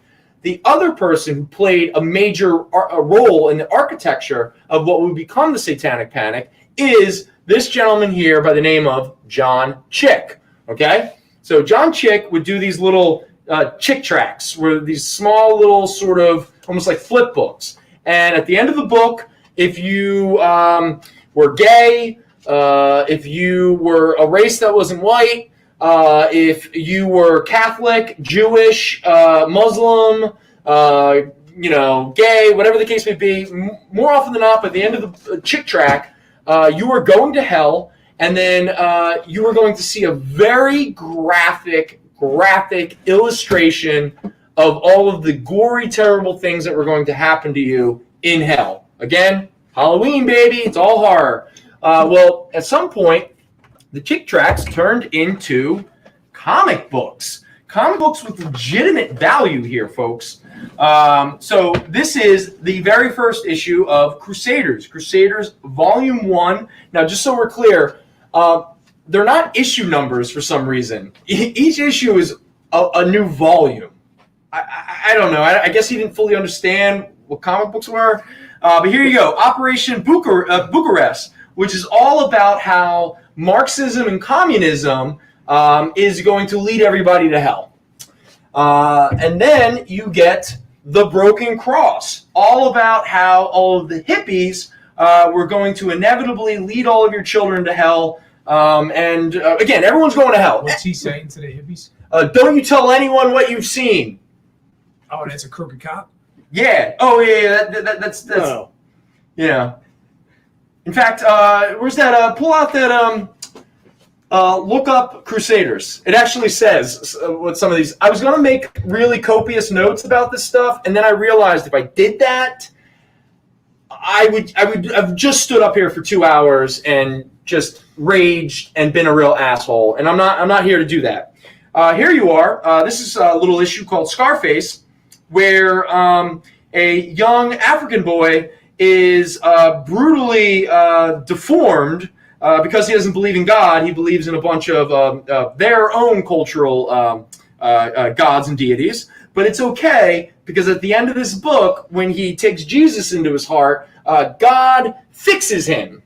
Did you know rock music is produced by witches? Oh, yes. Oh, don't worry. Because where is our... here you go. Spellbound. Volume 10. This is all about how Satanists, witches, gay men and women, the Catholics, the Pope, that they are all influencing rock music so as to take your children from Christ, so that they can then build up a new Babylon for everyone to eat each other and rape each other. And let me tell you, there's a lot of rape, and there's a lot of cannibalism, and there's a lot of murder, and these books are gory as hell. You were raised Catholic, yeah? Isn't that what Sunday school was like? Oh, yeah. Like eat a baby? Definitely. Lots of baby eating. Definitely lots of baby eating. Here you go. Exorcists. All about how the Catholics and their exorcists, and specifically the movie Exorcist, is ruining America. Yes, this issue has an entire film review on The Exorcist. Does it really? And the evils of the Catholic Church. Okay, if anyone, if you don't know what's going to happen on Rapture, which was supposed to happen in 1974, 1976, 1979, 1994, 1982, 1986, 1988, 1992, I think we had one 94. Oh, it's supposed to have happened a lot. In fact, at this point, I'm wondering if it's already happened and no one noticed. I think it did. It was 2020. Yes. Oh boy, you better believe about 700,000 people, they left us. And we're probably worse off without them. I wonder how we could have prevented it, but I don't know. But here you go, Chaos, Volume 15. All about, it will tell you, beat for beat, what will happen before, during, and more importantly, after the rapture. And you better believe a lot of people rape each other. Oh, it's like the cross. Oh, yeah. And now we get into Primal Man? Question mark? Because this issue will prove definitively, because it has lots of footnotes and little quotations and asterisks, how evolution isn't real, how the moon is only 500 years old. Again, you're so lucky I didn't take notes. And now we get into the true story of the arc. A lot of bestiality. And then we get, what's this? Oh, the gift. The gift. This is the true story of Joseph and Mary. Wait a second. Mm-hmm. Yeah. What is going on? Yeah. What happened in the arc one? What was the bestiality? Not Noah. Don't worry. Couldn't even Noah. Here. Pop one of these bad boys open. Here you go. Let's let everyone have a good time. Here you go, Jason. Al, if no one claims them, I'm getting them all. Jason, there you go. Oh, yeah, I didn't tell anybody this. These are all valuable and everything like that, but anyone who's interested in these, I'm going to sell all of these for $3 each. I'll take them all if nobody's getting them. Because they are kind of expensive. Some of these have, legitimate value. This art is really nice. Right? Wait till you get this. Oh, and there's the, is that the white dude and the token black guy? Where the white guy explains. Is that who these guys are? Yeah. The Crusaders is actually a duo. It's a white dude and a black dude who get naked together a lot and sleep in the same bed a lot. But don't worry, they're not lovers because then they'd go to hell. So anyway, the gift, Angel of Light, that tells us all the story about the angels and how the Catholics got it wrong and really the angels are our parents or something like that. I don't know. This stuff is literally science fiction. I mean, it's unreal. And then we get to the epic story of Alberto, an ex-Jesuit priest who has come to the evangelical Christians to let them in on the secret. Look at this cover, people. Look how metal that is. Again, so much of the iconography from this stuff. Did you see the people that are they're clawing her by the hair and pulling her down? Oh no, these comics are violent. They are really, really violent. No, this is legit art though. This is really nice. Right? See what I'm talking about? This is serious stuff. And the reason why I say it's serious stuff is because it really influenced people. And again, do you know what we call the Satanic Panic now? Do you know what the people who were attracted to the Satanic Panic, what they're into now? It's a little thing called QAnon. And if in all honesty, just please sit down, just be open to the idea that life is a continuum and everything influences everything else.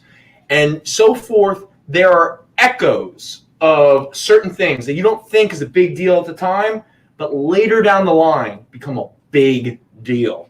So we get the big epic of Alberto, who is an ex-Jesuit priest who decides to tell John Chick all about the evils of the Catholic Church. Oh, are they called the Super Church at that point? Because there's Super Church here. Yeah. That's where the Catholic Church and the Church of Islam and all of the Jewish synagogues, they all get together. It's funny. It's a cross. Put a piece on. Yeah, you know what that is? It's also the Illuminati. It's the globalists. What are some of the new terms? Oh, the deep state. That's all the deep state. I will take all these books if no one gets them. They're wild, right? I mean, these are insane books. But I am not going to be more insane and keep talking about it because I feel the blood behind my eyes beginning to rise, and I'm afraid if I haven't offended anybody already, I'm about to, and that's not what this was about. This was about celebrating horror and the real-world horrors that sometime occur. This is pretty horrific. Yes. Pretty horrific. Oh, dude, yeah. Fred Carter. Fred Carter's the artist. Oh, really? Yeah. Nice. Okay. He's, I mean, Well, I'll tell you one thing. There is a pastor who is quoted a lot in the early books. Whenever John Chick needs to kind of get somebody to make his point for him, he will quote this pastor. I imagine most of you will not be surprised to hear in the 80s he went to jail for sexually abusing children. Yeah, I know, big shock, right? Who would have thunk it? So there we go, the Crusaders. Almost an entire run. They did a movie in 2001 called The Light of the World. Based off of this? No, it's just a movie the two of them did. It's like a Chick Publications film. John Chick. When did he die? A couple years ago, right? Not a single minority in this book. Oh, except for the token black dude. But you probably didn't get to him. 2016. No. Yeah, wait till you get to the issue where they get naked in bed together. But don't worry, it's not gay. If no one took them, No one's taking these. I got whatever no one took. Are you kidding me? Not only did no one not take them, we might not be on the experience next week. Can you tag this rack a little bit? Just go through it. Yes, absolutely. All right, so here we go, folks. So we have an entire run of Paper Girls. So let's show these off. Thank you, Jason, for picking up all the Crusaders. You're welcome. All right, so here we go. There is issue number 1, and that's the big key, okay? This is a high grade at $30. Again, for anyone who's not aware, Amazon Studios is making a new show. This is issue number 2, Very Fine Plus at $5. What's it about? Then we have issue 3, Very Fine Plus, $5. Issue 4, Very Fine Near Mint copy at $5. Issue 5. Issue 6, we're starting to see some of the characters later in their life in a crappy job, maybe not living their ideal lives. Look, it looks like a scary, scary Walmart. I wonder what's happening. Let's see what else we have. Now, those are all $4. Most of these are all $4 from this point forward. So let's see what we got here. What happens to the book again? Oh, okay, so it's four girls. They're about like 14, 15 years old. They're paper girls, literally paper girls. And then they get up, I believe it's the morning after Halloween or it's the morning of Halloween, and they go on their paper route. They run into a couple like teenage boy bullies who secretly want to pull the pigtails of the one they love. But these girls are kind of badass. 3 of them are close friends from childhood. One of them's new and is becoming a friend with them.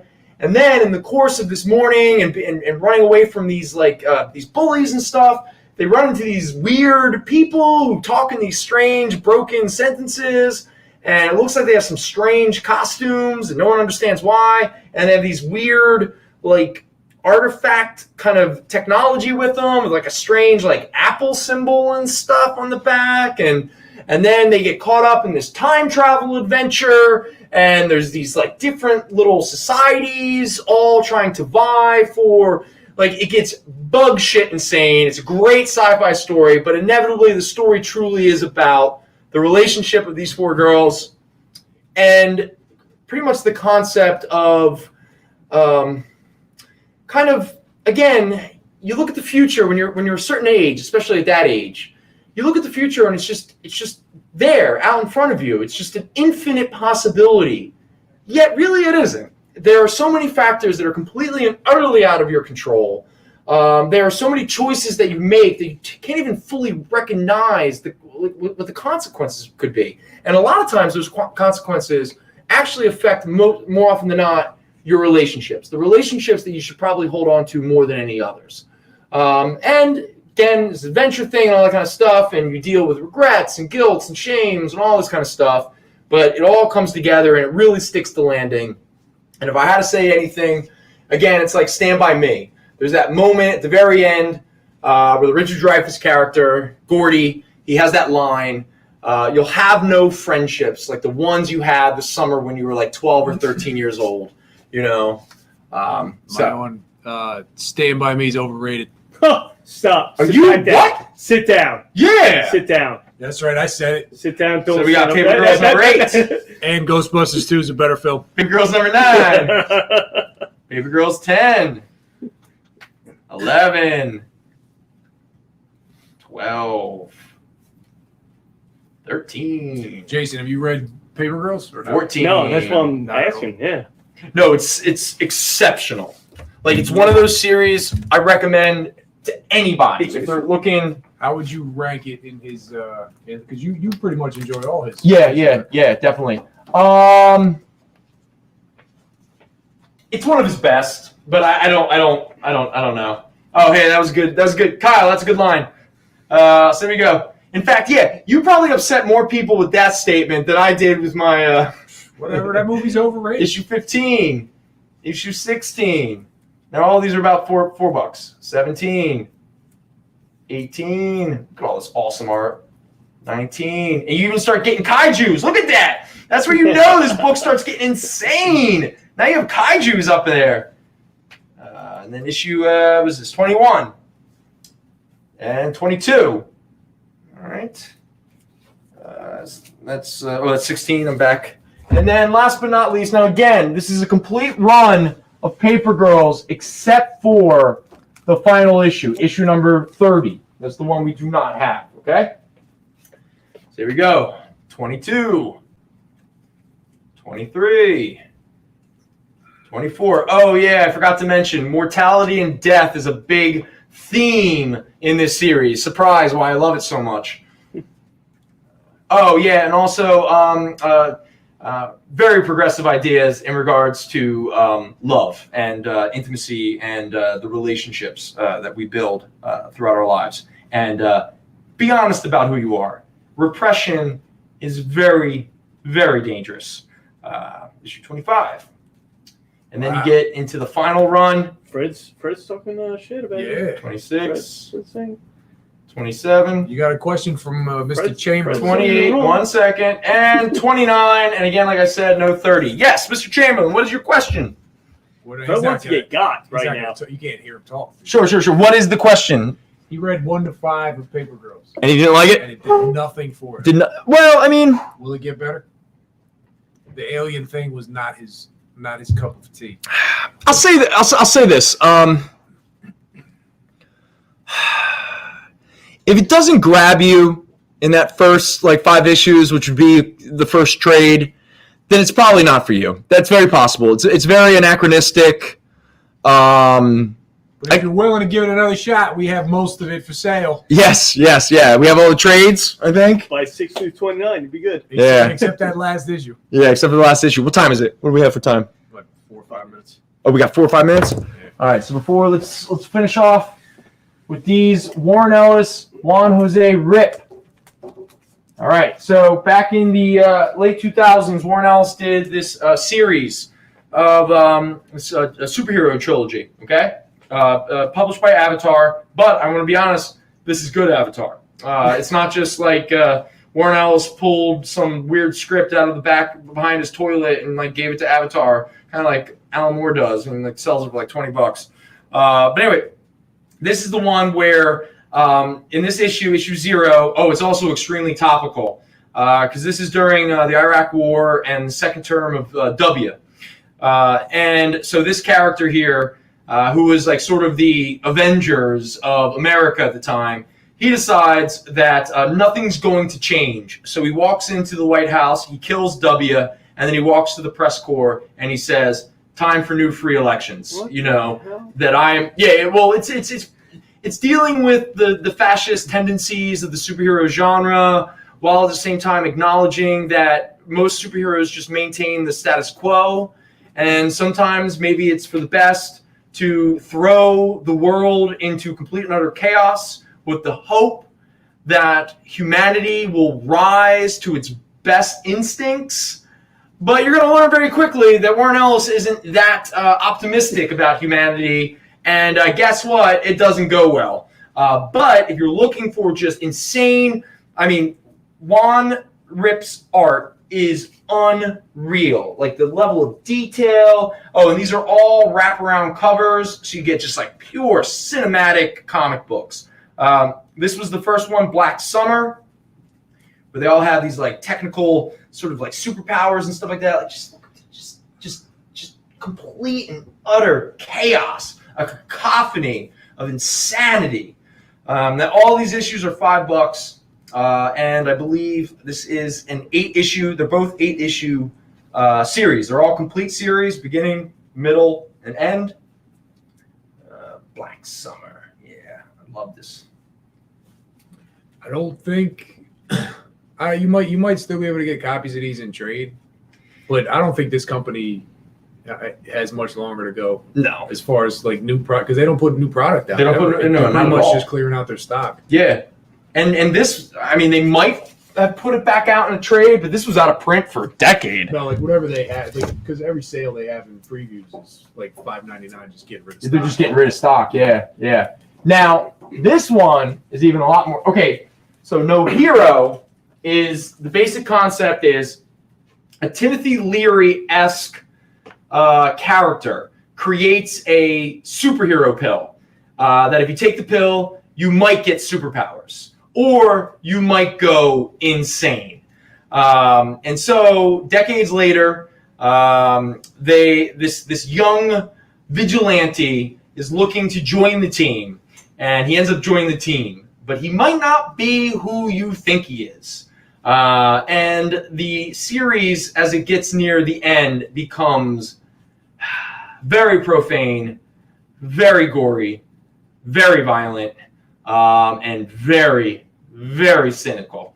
Again, it's Warren Ellis. How much do you want to be a superhuman is the question that it asks everybody. So this is No Hero. This is issue number 0. That's one of Kyle's favorites. Oh, for real? Yeah. Oh, Kyle say that in the chat? It's in the chat. Oh, man. Yeah, No Hero is great, man. The ending's awesome.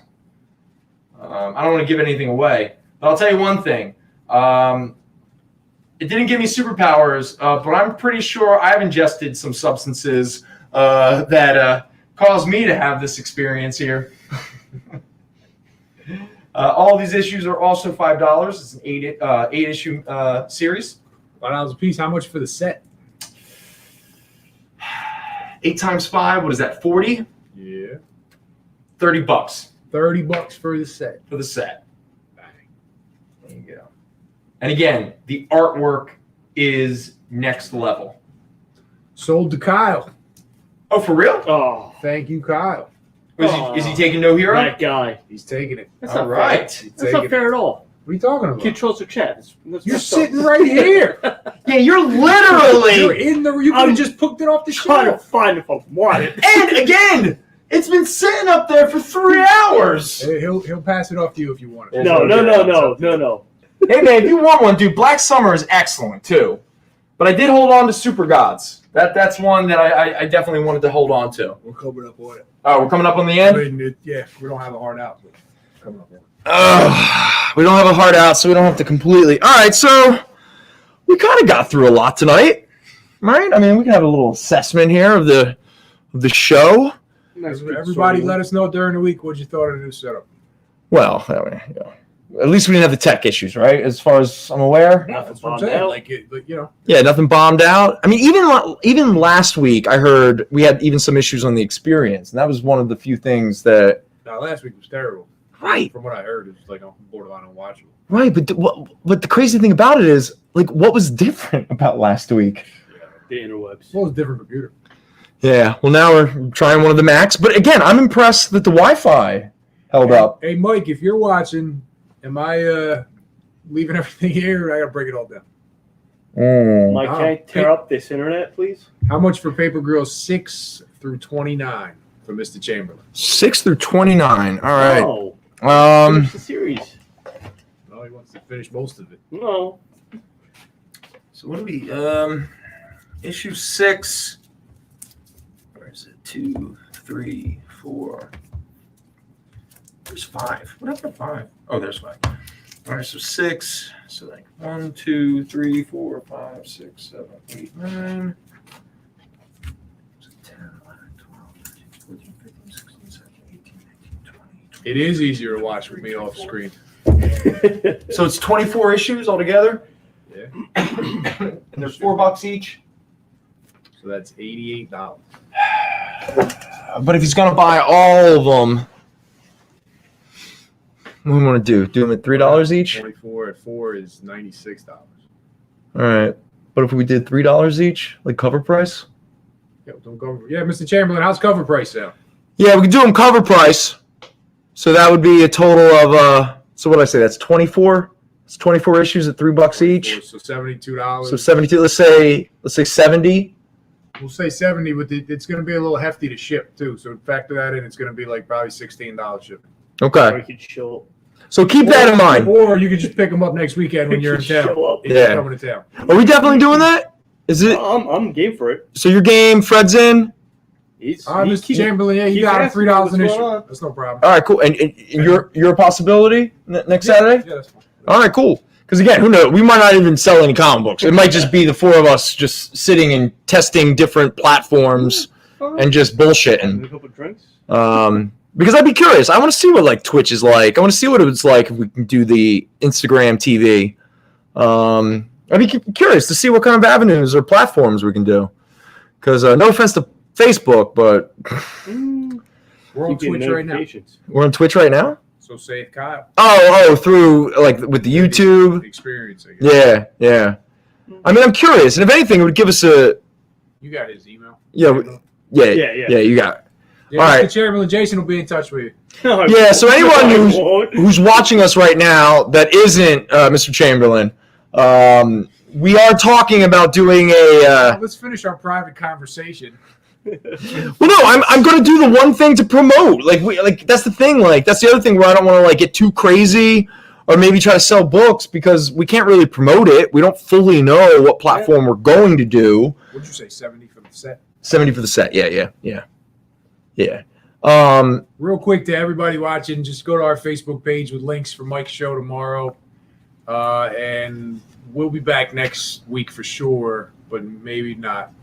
Maybe on a different day, too. I don't know. Wait, next week with you guys? Something going on? No, I'm talking about you and me. Oh, you and me. Okay, right. You'll put all that on the Instagram, though. Yeah, hopefully, if I got my damn new phone. Oh, yeah. That's the problem. I haven't, that was what I was worried about. I thought, leading up to us doing like a satellite remote show that I could just promote on Instagram and on Facebook and have no problem. But we're kind of limited. Notifications show up. That's it. Yeah. I like to tell people out of, curiosity. Yeah, something's happening. Because I'm curious. Again, let's learn. I mean, we're doing this. We're kind of in it. Baltimore Comic-Con, if you want to do that. Oh, well, you can tell us all about Baltimore Comic-Con. You can't do that next week, then. You're going to Comic-Con. Yeah, I'm coming back. He's coming back. You're not staying home. No. So we could talk about Baltimore Comic-Con. Or he could talk about it. We're gonna wrap this up. Everybody. Oh no, we're wrapping this up. Yeah. If you can't tell, thank you everybody for watching. It's Sunday. See you next week. So everyone, thank you very much for hanging out with us. Hopefully we'll be back next week Sunday. We do our local show on the Facebook.com/FatJack's Comicrypt. We do that from 4:30 to 5:45 ish. Maybe we'll be in a new location. Maybe we'll try this again. Just see if maybe we can tweak it a little bit better. Who knows?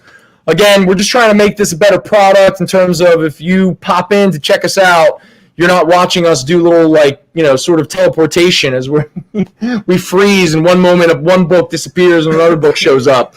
But either way, thank you so much just hanging out with us. We really appreciate this. Again, this is nothing without you guys. So with that said, have a wonderful week. Take care of yourself. Kyle, be well. And we'll hopefully see you all here next week. All right. Peace.